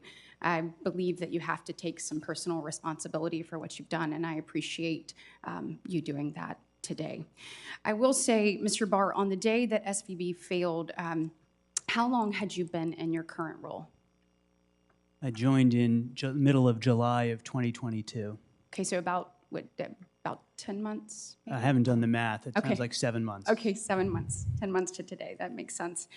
So in that short time, the ranking member mentioned this. Obviously, Mr. Vance, Senator Vance mentioned this as well, but you spent considerable time, speeches and other things, talking about climate issues and a number of those remarks. And what I fear is that we're seeing a shift of priority, a shift where someone like you, who, as I looked on your website, it says that your job is to promote the safety and soundness of the banking system, to foster stability in the financial markets, and ensure individual banks are complying with laws and regulation under its jurisdiction.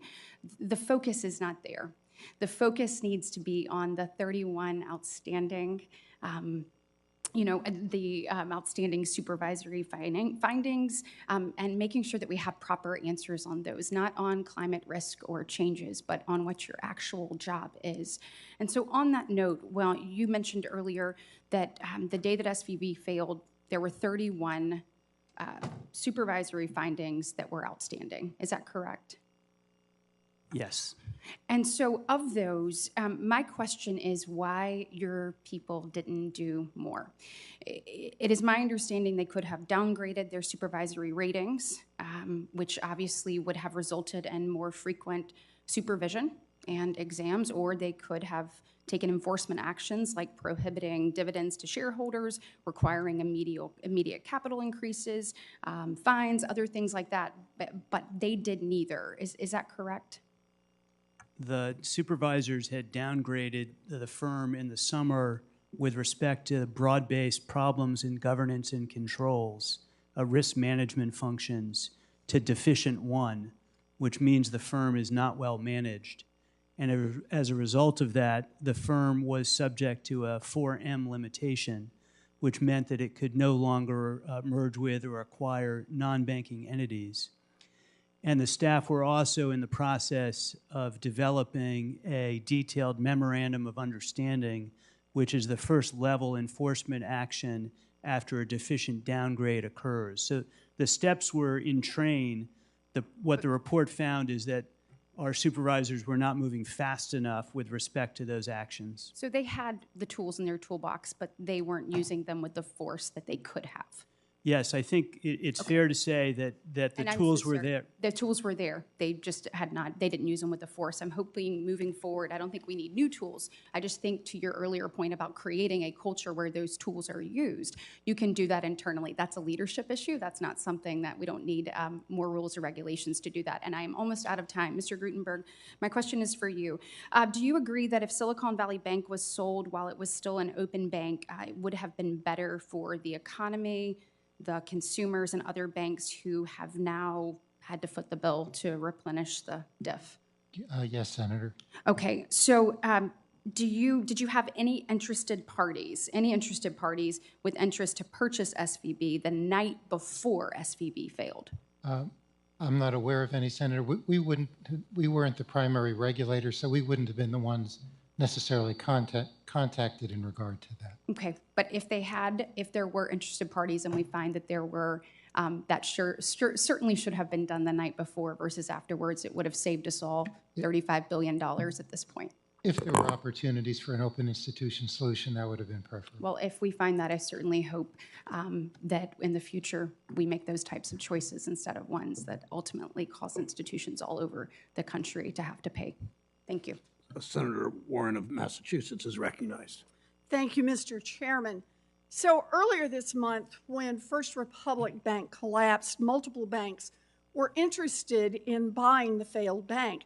Banking regulators chose JP Morgan Chase, America's biggest bank.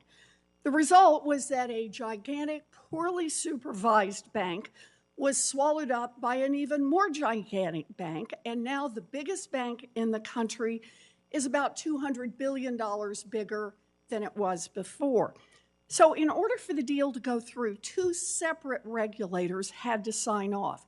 When the FDIC sells a failed bank, the law requires it to choose the highest bidder that will result in the lowest cost to the deposit insurance fund. But the law also requires sign-off from the OCC. And the OCC's job, by law, is to consider whether the merger would pose, quote, risk to the stability of the United States banking or financial system, end quote. Acting Comptroller Sue, OCC regulations include a list of factors that the OCC must consider when evaluating, quote, risk to the stability of the banking system. Do you know the first item on that list? It relates to the financial stability, whether there's a threat to financial stability in the U.S. Whether or not, and what is the item you're supposed to consider? The very first one on the list. I believe it is whether the merger will have financial stability impacts. Because of? Because of the merger. No, it's whether the proposed transaction would result in a material increase in risks to the financial stability due to an increase in the size of the combining institutions. It troubles me that you don't remember this. So how do we know if a purchasing bank poses more or less risk to the banking system? Well, one metric that regulators use is the GSIB score, which estimates the impact on our financial system of the failure of each of our largest banks. The size of the bank is a big factor in its GSIB score. So let's look at the GSIB scores and figure out if JP Morgan, according to the OCC's own analysis, presented more risk to the banking system than the other bidders that have been widely reported in the press. So PNC tried to buy the failing bank, but you approved JP Morgan instead. Acting Comptroller Sue, is the GSIB score for JP Morgan bigger than the equivalent score for PNC? It is. How much bigger? I don't know the exact magnitude of it off the top of my head. Do you want to make a guess? It's bigger. 8 times bigger? Does that sound right? Yeah. Let's take a look at another bidder, Citizens Bank. Is JP Morgan's GSIB score, that is the score that shows risk to the banking system, bigger than the score for Citizens Bank? It is. How much bigger? Significantly bigger. 14 times bigger? Perhaps. I don't know the exact scores in front of me. Comptroller Sue, your job by law is to determine risk to the system from making big banks even bigger. And you have a clear metric for doing that, the GSIB scores. So how do you explain approving a sale to a banking giant that increases the risk to the banking system by somewhere between nearly 800% and 1,400% more than selling to other bidders? Did you just ignore the fact that a failure at JP Morgan would blow a hole in our banking system that would be 8 times more than the destruction to the financial system and let them grow by $200 billion? Senator Warren, for every merger application, we follow the law, we follow our guidelines, we follow our policies and procedures. Under the financial stability prong of the Bank Merger Act, there are a number of factors. You named one. Had we followed a strict GSIB score methodology to the exclusion of everything else, I fear that there would have been greater financial instability that weekend. When we make these decisions, I have to take into account a range of factors, including. So if I can, I know I'm nearly out of time, but if the chairman will let me pursue for just a minute here. Are you telling me that there are other factors that weighed against the other bidders that weren't there for JP Morgan Chase, and that's how it is that you went with the biggest bidder, even though the biggest bidder, by your own GSIB scores, increases risk to the financial system? What I'm saying is that a GSIB score approach to that factor that weekend would not have been a wise one. Because that's why we're here to exercise oversight. You can't just say, I decided on something else without putting some facts behind that. The GSIB score framework is not part of the framework that is listed there. There's a number of factors there. We're taking into what's very important, especially when there's a failing bank situation, is that the government act in a coordinated and timely manner, that we minimize losses to the DIF. You had one job to do, and I appreciate, I'm out of time here, and I appreciate your forbearance here, Mr. Chairman, but I do want to say, the single biggest threat to the U.S. banking system is concentration. We're all pushing harder for merger guidelines so that we don't get more concentration in the banking system. You are the one person who was supposed to use judgment on the question of, as between multiple sales, which one was the right one to go with and which one presented more risk to the banking system.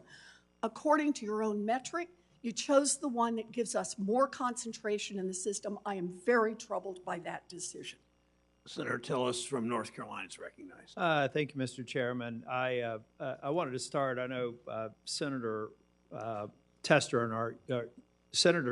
and I sent a letter today talking about an external review. I believe that for the most part, did he ask you the question about whether or not you think an external review would be helpful? Yes, you answered in the affirmative. Great. Then I look forward to us being able to move forward with that. Also, Senator Warner spoke about the fact that really no bank, even a bank that's well managed, well capitalized, could actually withstand the pressure that SVB went over in terms of deposit flight. I think what we've seen here now is maybe the narrative. There was a couple of months ago, it was all about bad management. It was all about bad supervision. Now I think what we're seeing is maybe there was a little bit of that, plus the external factors. And I hope that as we get a report, we can understand it's not as simple as some people have made it to be. And I'm looking forward to see to what extent, if any, some have said that S2155 was the root cause of the failure. I think an external review is probably going to debunk that myth that's been shared by some of my members here. But Mr. Barr, I wanted to talk with you. When we had Mr. Becker here before the committee, he mentioned that he had 31 open MRAs or MRIAs. Seems like a large number. So how is Congress supposed to view the effectiveness of Fed supervision when the Fed allows a firm to rack up those number of MRAs and MRIAs, particularly a bank whose activities and portfolio is very different from the vast majority of banks? Senator Tillis, the MRAs and MRAs are a sign that the supervisors are attempting to hold the bank accountable. What happened in this case is it failed before it finished addressing those concerns. That kind of level of MRA and MRA is 3 times the peer average for that kind of institution. So it showed the institution had serious problems. The supervisors had downgraded their risk management to deficient, which meant the firm was not well managed. They had entered into a 4M obligation, which meant that were restrictions on their non-bank activities.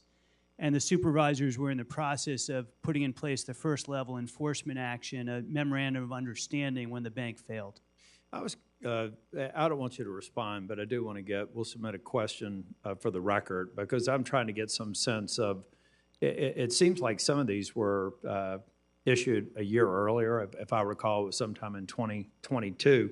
Is there any sort of aging or follow-up on how, particularly for matters requiring immediate attention?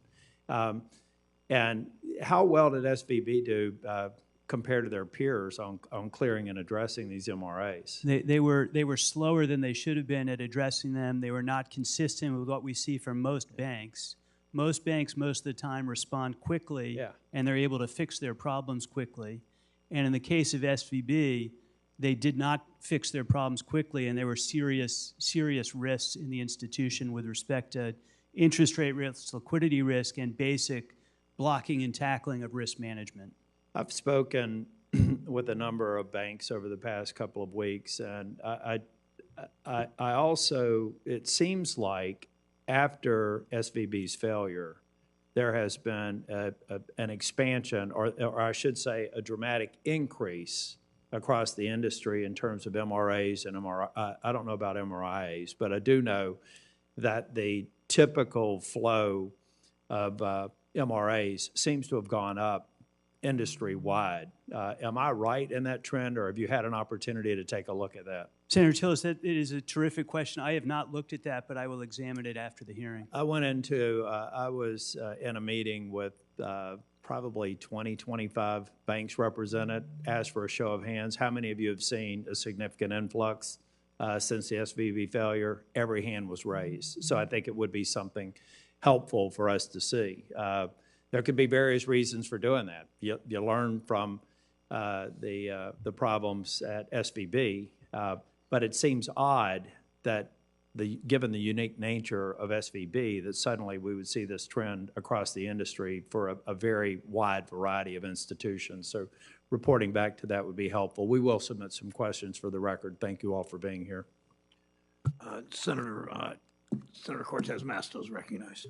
Thank you, Mr. Chairman, and thank you all for being here. Mr. Barr, let me start with you. As you've heard, we had the executives before us just a couple of days ago, and not one of them took responsibility for their actions or lack thereof of bad management, and we're basically throwing others under the bus. And just yesterday, Greg Becker, the CEO of the failed Silicon Valley Bank, testified that no Federal Reserve supervisor raised interest rate risk with him prior to the failure of SVB. What I'm hearing from you is that is not correct. Senator, that's simply not true. I'll just give you, one example. I'll just read from this letter that the supervisor sent to Silicon Valley Bank dated November 15th. It's addressed to Mr. Greg Becker, the CEO of SVB. It begins, "Dear Mr. Becker." The first line of the executive summary says, "The firm's interest rate risk simulations are not reliable." It goes on to say, "Changes in net interest margin, net interest income, and earnings are directionally inconsistent with internal projections. Unreliable IRR modeling directly impairs management and the board's ability to make sound asset liability management decisions. It includes a matter requiring attention," and the letter says quite clearly what is the impact of this. Unreliable IRR modeling outputs impair management and the board's ability to make important asset liability management decisions.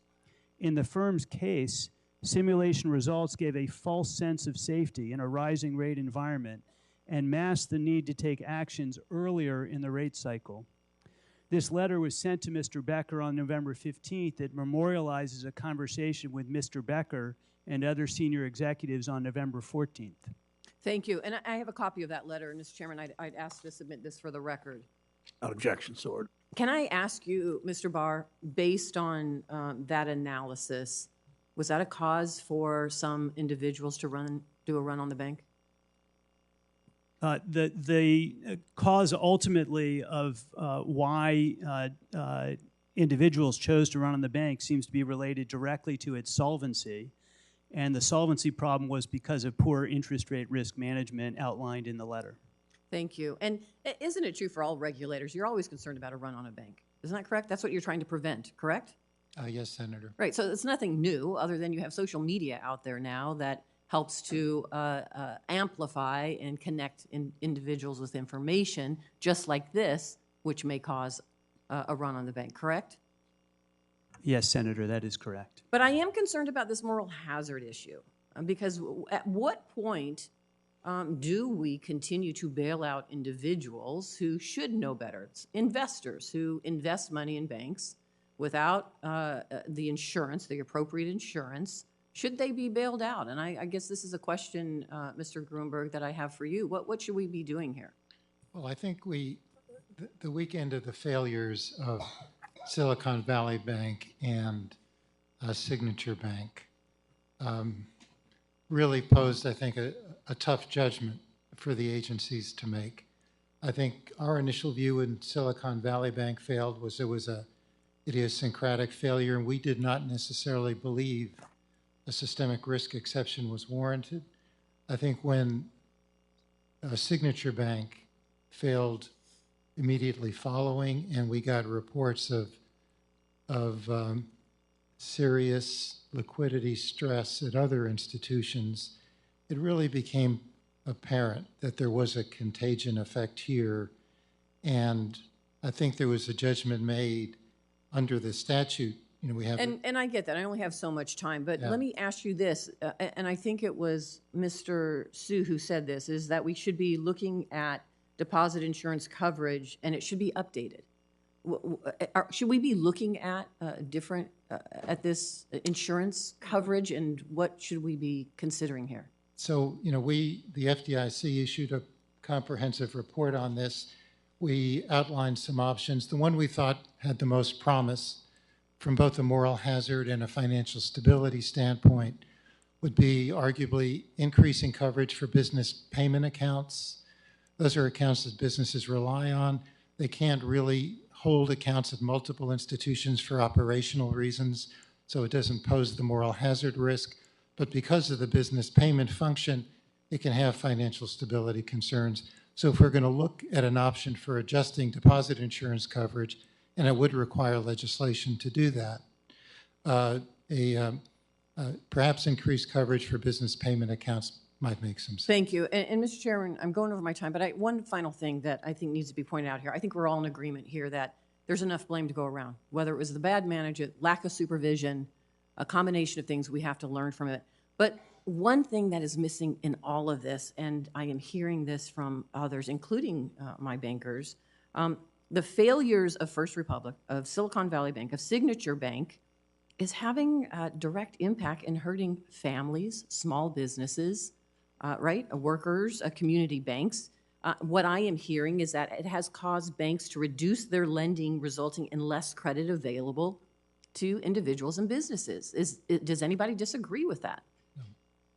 So again, this is having an impact on working families and businesses and community banks, and we have to address this. It is something we need to come together, figure out what went wrong here, prevent it from happening, but put the regulation in place, make sure that everybody who was responsible for it is held accountable, not just the regulators, but those executives as well. Thank you, Mr. Chair. Thank you, Senator Cortez Masto. Senator Haggerty of Tennessee is recognized. Thank you, Mr. Chairman. Vice Chair Barr, I'd like to start with you. The recent case study of the Fed's supervisory failures at Silicon Valley Bank frankly highlights a fundamental tension that exists between the Fed's competing priorities. Congress has given the Fed a dual mandate, of course, and monetary policy mission to target both low unemployment and stable prices. And it's a balance that evidently has been pretty difficult to manage in the current environment where rates have been driven so high so fast given the massive inflation that we've incurred during this administration. The primary mandate of monetary policy, however, also highlights an inherent tension with your supervision responsibilities. And I understand there's a firewall between monetary policy and supervision at the Fed, and there undoubtedly should be. But this conflict seems to be more pronounced than ever, because the Fed raises rates, which then creates bank solvency risks that relates to your supervisory role. So, Vice Chair Barr, how can someone in your role objectively vote to raise interest rates to advance the Fed's important inflation mandate, while also serving as prudential supervisor of bank safety, which obviously also will be impacted by your interest rate decisions? Is there an inherent conflict here? Senator, I don't believe there's an inherent conflict in either roles, and I think it's important that when we're engaged in monetary policy, we're focused on our job at the Fed, at the FOMC, which is price stability consistent with maximum Clearly. employment. Clearly. And that's what we've been doing, and I've voted to do that in each instance. So that's our job. Our job is to understand. You also wear a second hat, though, and that second hat has supervisory role. And they're two completely different functions. I won't take more time with it now, except to say it's something I think that we ought to take a hard look at. This potential conflict is a dynamic that I think requires more consideration here among our colleagues in Congress. Chair Gruenberg, I want to turn to you. On Tuesday, in front of the Banking Committee here, former SVB CEO Greg Becker said that he tried to assist the FDIC in navigating SVB's balance sheet and facilitating a sale, but his efforts were rebuffed.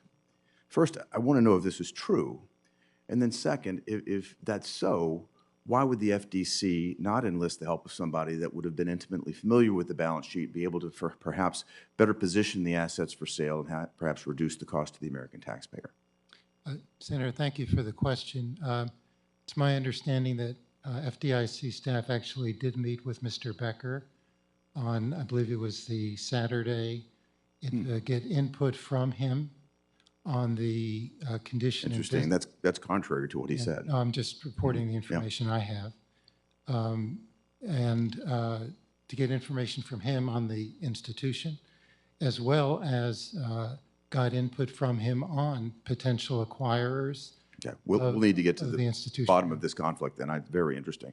A different point, something that is deeply concerning to me and has come out with many, many bankers that I've spoken with now, and that's regard to our posture on mergers and acquisitions in the banking sector. As you know, last year the FDIC sent a request for information about bank mergers. And a request for information sounds benign, but when you look at what was imbued in this request, it was full of ideological opposition to the concept of mergers. If you think about it, from the heavy emphasis on the so-called financial stability factor to this president's executive order across all agencies on consolidation, the reductionist posture that the FDIC has taken on bank mergers is quite troubling to me. And the market certainly recognizes your agency's ideological position. If you just look at First Republic, it was clear that this bank was under major duress in the weeks leading up to its failure, yet no buyer emerged. I don't think it's a controversial opinion to state that America would have been much better off had a buyer first purchased First Republic rather than waiting until the bank was taken into receivership, leaving the American taxpayer to pick up a tab to the tune of $13 billion, and that's not to mention the $22 billion the FDIC had already taken from the DIF in March. But if you think about the market's perception of regulators' positions on M&A, it's not surprising to me that no acquisition took place. So I want to ask you, in light of your comments to Senator Britt and where we are today, do you agree that an acquisition or merger before a bank fails is better for the system and better for the American taxpayer? Yes, I do, Senator. And if so, the stance of the FDIC has changed in regards to the benefits of mergers and acquisitions in the banking sector. Could you update me on the status and the time frame of the FDIC's merger guidance? We are undertaking a review of the Bank Merger Act. There has not been a review, as you may know, for 25 years. We're doing it in conjunction with the other bank regulatory agencies and with the Justice Department, which, as you know, also has a statutory role under the Bank Merger Act. And from my standpoint, I think I'm out of time, but I think it's important to note that you are in agreement that a merger and acquisition before a failure is a better outcome for the American taxpayer. I hope that that will be very clear in your review, and I hope that we'll see that manifest because the banking community, the industry needs to get this sort of certainty. Thank you, Mr. Chairman. Thanks, sir. Senator Van Hollen of Maryland is recognized. Thank you, Mr. Chairman. Thank all of you for your testimony here today. And Mr. Chairman, I'd ask unanimous consent to put in the record a Financial Times article, which I included in the hearing the other day as well, entitled "Executive Pay at Silicon Valley Bank Soared After Big Bet on Riskier Assets." Without objection, so ordered. And Mr. Chairman, I also ask unanimous consent to put in an article entitled "Silicon Valley Bank Execs Enjoyed Generous Compensation in Recent Years with CEO and CFO Packages Up to 30% from 2018." Without objection, so ordered. Thank you. Now, Mr. Barr, I'm looking at the report that you and your team did on Silicon Valley Bank, and on page 74, you have a section entitled "Coverage of Incentive Compensation at SVB-FG." And it reads in part here, "Supervisors concluded that the bank's incentive compensation decisions were primarily based on their financial performance with minimal to no linkage to risk management and control factors. You go on to say that risk management deficiencies identified by independent risk factors or through regulatory examinations have not been meaningfully considered by SVB FG's incentive compensation decisions. And it goes on to point out that they goosed their profits in order to get their return on investment up. Reading your explanation, it's an anodyne version of what the Financial Times says pretty bluntly, which is that they manipulated their profits in a way that increased their risks and had no compensation tied to the fact that they were increasing risk. So the bottom line, as I see this in their compensation structure, they profited by taking a lot more risk. Is that your conclusion? Yes, Senator. The supervisors found that the way the board structured compensation for the firm, it did not include any appropriate risk management. That was one of the reasons why the supervisors downgraded the firm's governance and controls to deficient. The firm was not well managed, and they did not have a compensation scheme that was appropriately taking risk into account. And as you suggest, in several instances, they chose to take actions that exposed themselves to more risk because those increased profits. For example, they took off interest rate risk hedges in March through July of 2022 at a time when interest rates were rising rapidly. Instead of protecting themselves from that interest rate risk increase, they took the profit from selling the hedges. Well, exactly. They made a decision to boost their bonuses by taking measures to boost their profits that added a lot of risk to everybody else. And you know, this would be one thing if you had a private enterprise where the only people who are on the hook here were the executives and their shareholders. But in this case, you have all the depositors that are at risk, and the FDIC came in with public money. So do you agree that we need to better align executive compensation rules and packages for banks that are FDIC insured with the risks that are being taken? In other words, do you agree that we need to take a much better look at what we should allow or not allow, and that we should not allow executives to be getting these big bonuses and through their own negligence then seeing their banks collapse? Do you agree with that proposition? Yes, Senator. I think we need to take a good hard look at that, and the agencies are working together on a rulemaking under the Dodd-Frank Act with respect to that. Right. So I think you're referring to Dodd-Frank 956 rules. So I would just urge you by the end of the year to get this done. Congresswoman Nydia Velázquez and I sent you all a letter with some very clear ideas for how we can better tie compensation to safety and soundness and not have the kind of situation we have here today. It's outrageous. I hope we will find a way to claw back compensation in these kind of situations that we've experienced to date, but even better, to prevent it from happening again, where people see CEOs and executives walking out with these huge bonuses weeks before their banks collapse and the FDIC and the public has to come in to support the depositors. So I just hope we'll look at this as a big part of the reform effort. Thank you, Mr. Chairman. Senator Kennedy of Louisiana. I want to thank the chairman for this hearing. It should not go unnoticed, though, that some of our banks in America under your supervision are hanging by a thread. Some of them have failed, and there are 6 of you, and we only have 5 minutes to talk to you. So I'm hoping our chairman will have another hearing and give us all more time. It also should not go unnoticed, it seems to me, I don't think it does to the American people, that when when someone in the federal government gets it wrong, no one is ever fired.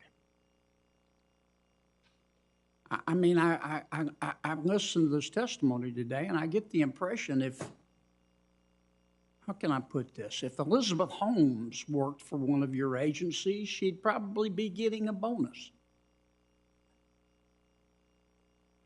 Chairman Barr, for whom I have great respect, I have read your report. I've listened to your testimony. I have followed your remarks in the media. And here's what I hear you saying.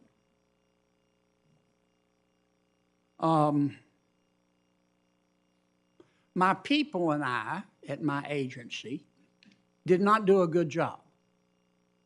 And therefore, Congress should give us more money and power. Is that about right? Senator, I am not seeking any additional authority or power or money from this committee. But you're going to promulgate new rules to give you and your people more power, are you not? We're going to use our existing authority to strengthen supervision and regulation to make it less likely that this kind of event happens in the future. I'm committed to fixing our system of supervision, making it more agile, making it more forceful, making it quicker, and getting the right rules in place so we have good rules of the road. I'm absolutely committed to getting that done. Okay, well, let me rephrase my question. Here's what I hear you saying. My people and I did not do a good job, and therefore we're going to take the steps to make sure that we get more money and power. Is that more accurate? We're not asking for more money or more power. We're asking to we're not asking really for anything. We're committing to getting our system of supervision and regulation right, and we'll do that now. Well, here's what else I hear you saying, Mr. Chairman. I hear you saying, my people and I screwed up. But even though we're adults with free will and responsibility, it wasn't our fault. Because Trump ate our homework. I mean, I looked at your report. And to be more specific, Randy Quarles ate our homework. I mean, you said in your report, you talked about Trump-era changes, and you say those changes, quote, impeded effective supervision by reducing standards, increasing complexity, and promoting a less assertive supervisory approach, end quote. So I find your acceptance of responsibility in light of your report to be a bit hollow. The way I read your report, let me say it again, you're saying, yep, we screwed up, but it's not our fault because Trump ate our homework. Is that about right? Senator, I disagree with that characterization. First of all, the report does not speak about any politician. Is Randy Quarles at fault? I accept full responsibility for our supervision and regulation at the Federal Reserve. You didn't in your report. And the report does as well. The report is No, it doesn't. absolutely clear about that. No, it doesn't. We I just accept read from your responsibility. report. No, it doesn't. Did I read it wrong? I believe you did, sir. No, I didn't. Here it is, bigger than Dallas. Go back and read your own report. I yield back my 4 seconds, Mr. Chairman. Senator Smith of Minnesota is recognized. Thank you, Chair Brown and Ranking Member, and thanks to all of you for being here today. Let me just follow up a little bit. Mr. Barr, I really appreciated the candid appraisal that you provided, that the Fed provided in your review of what happened with these banks. And part of what I took from your appraisal was that decisions made and actions taken prior to you being at the Fed had a distinct impact on the ways in which regulations were enforced and supervision was deployed. Do I have that right? Yes, that was one of the findings of the report, is that the 2019 tailoring rules contributed to lower supervisory standards with respect to firms like SVB, Right.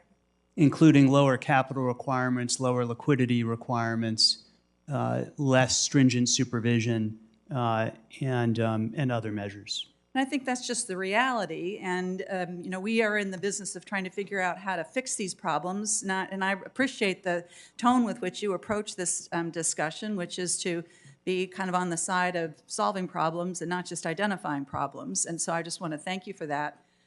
This gets to kind of the thing that I want to follow up on a little bit. Some of you have heard in this committee that I come from a family of community bankers. My grandmother was a president of a small community bank back in the 1940s and 50s and 60s. And I remember when I was a little kid, the frisson that would go through the bank when the bank examiners were coming to town. It was a big deal. And you didn't just ignore the examiners, you listened to what they had to say, and if they saw a problem, you fixed it. And I suspect that the hundreds of community banks in Minnesota would say exactly the same thing in 2023. So, what I'm struck by is I think about what happened at Silicon Valley Bank, how they didn't have adequate interest and liquidity risk policies in place. The board wasn't fully aware, it appears, of the exposure of the bank as interest rates rose. Management wasn't held accountable. In fact, as Senator Van Hollen was just identifying, management appeared to be rewarded for taking additional risk. And so I'm just so struck by the lack of urgency. Why was it that these executives seemed to think that the guidance, the deficiency ratings that they were getting were just like another thing that happened, as opposed to the thing you just ran around town and fixed as quickly as you could? Senator, I think you raise an absolutely critical point. And like you, my experience has been most banks all over the country, community banks, regional banks, they first of all, don't get themselves into these difficulties by and large. Right. And if they do get themselves into some difficulty, they are very focused on responding promptly to supervisors, to examiners' concerns. And in this instance, that is not the case. The bank took far too long to respond in appropriate ways. And as I said earlier, in some cases, went in the opposite direction. They kind of changed the test. When the test resulted in them failing the test, they tried to change the test to make it less conservative on interest rate risk, on liquidity risk. That's not a sign of a firm engaging in appropriate behavior. Right. They took off interest rate hedges that would have helped them have more resiliency in order to boost short-term profit.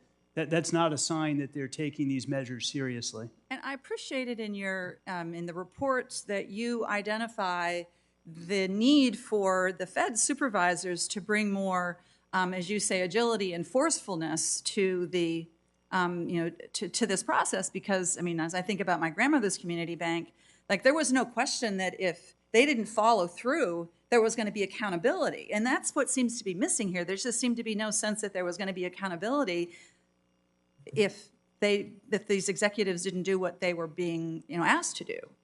Senator, I agree. Senator Kramer earlier used the analogy of the yellow card. I think Right. a lot of yellow cards were issued, but not enough red cards. Right, exactly. Well, to me, that is the avenue that we really need to look at, both from the question of accountability for the bank, but also accountability for the supervisors, to bring that level of, as you say, forcefulness, and also to look at the additional changes that might be necessary to rules. So I appreciate that very much. Mr. Chair, I know I'm out of time, but what I will do is I will follow up separately with you, Mr. Gruenberg, on the issue of the approach that you're recommending, that the FDIC is recommending around special assessments to replenish the deposit insurance fund. This is, of course, a matter of great interest to Minnesota community banks as they think about replenishing a pool of money that they had no role in diminishing. Thank you. Thanks, Senator. Senator Sinema from Arizona is recognized. Thank you, Mr. Chairman, and thank you to our witnesses for being here today. The Federal Reserve's recent report is crystal clear. Despite what you may hear from some in Washington, the Fed knew Silicon Valley Bank was in trouble, had all the tools to fix it, and failed to respond in time. Furthermore, the FDIC's recent self-assessment on how Signature Bank failed on its watch was deeply alarming. I'm particularly concerned about the acute shortage of bank examiners at the FDIC. Chair Gruenberg, Vice Chair Barr, I have questions for both of you today, but since I have several and limited time, please keep your answers concise and specific to 20 seconds. I will interrupt to keep things going if needed, and we can follow up if we need to. So first, for Chair Gruenberg, let's start there. My understanding is that examiner staffing is measured in hours, and that the New York region, where Signature was based, particularly struggles to recruit and retain qualified bank examiners. If the FDIC's New York region is understaffed, this may not be an isolated incident. Are you confident that other banks in the region are being adequately supervised and examined? I believe they are, Senator. Since you are able to set your own budget, I'd like to know what you're doing to fix the issue in New York and in other regions where it exists. I believe your staff is briefing my staff on this issue. I look forward to following up after the briefing. Now, Vice Chair Barr, it's good to see you. I was pleased to see you acknowledge the need for cultural and operational changes at the Fed, but the report was light on details. I recognize you're on a tight deadline, but now that the report is public, it's time to get specific with our goals, roll up our sleeves, and get to work. With respect to cultural and operational changes at the Federal Reserve, how are you defining success?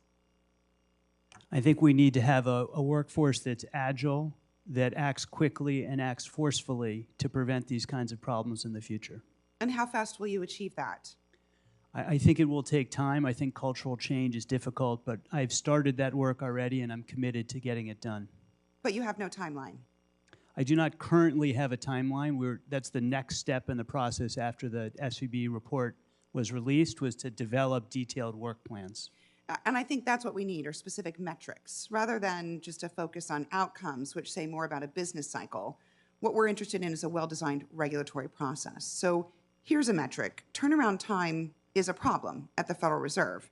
The examiners found serious problems at Silicon Valley Bank, but the regulators were fatally late in responding.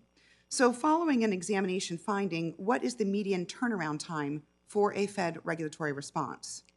Senator, I would say the bank was fatally late in responding to the supervisor's concerns. And when they were late, the supervisors did not escalate fast enough. The timing depends on the precise nature of the finding, so I can't give you an answer that would be generalizable. Well, I understand you don't have an answer today, and that's all right. But I would like to get a more specific answer. More importantly, I'd like to know what you'd like the answer to be. Is it the answer, what will it be a year from now? What will the answer be 3 years from now? What will the answer be 5 years from now? Bank runs are happening faster than ever, and we need regulatory processes that can operate at the speed of business. In your last appearance before this committee, you and I spoke about how sometimes the length was 6 weeks between times of communication, including sending the communication through mail. We don't really live in that kind of a slow world anymore. When a bank run can occur in 4 hours, we probably should stop communicating over snail mail. So I recognize that the Fed must balance the need to be responsive with its historically deliberative approach to complex issues. So have you identified other metrics that will be used to measure success when enacting lasting cultural and operational change? And if so, what are those metrics? As I said, Senator, the next phase in the process is to develop detailed work plans, and for each of those work plans, there will be metrics, but I don't have those for you today. You don't even have general guidelines around what the metrics could be? The three things, as I said, that we're most focused on in terms of supervision are increasing the agility of our workforce, increasing the speed of action, and increasing the forcefulness of action. And those will be, at a high level, the things that we're going to be looking for. Thank you. So a couple quick questions for you. Who is leading this process of transformation work at the Fed? I am responsible for it. And are you delegating it? I am responsible for it. I will, of course, have a large team of people who are working with me to get that done. And will there be staff at the Fed working full-time on this issue, or is this something where you'll be retaining consulting services to help you develop and execute a plan? We'll both be using internal staff as well as external supports, including consulting services, to do that. And as you're funded independently of Congress, how much budget are you allocating for this work and for how long? We have not detailed a detailed budget plan at this time. As I said, that would be the next phase of the project, is to develop those detailed work plans, to find the appropriate staffing and make sure we have the resources that are charged against that task. And Vice Chair Barr, as you develop that plan, will you commit to releasing that plan to the American public and to members of this committee, including specific measurable goals, so that we can determine if your efforts have been successful in achieving these cultural and operational changes? I would be happy to come back up to the committee, of course, at any time. Would you be willing to commit to a quarterly basis of reporting to this committee?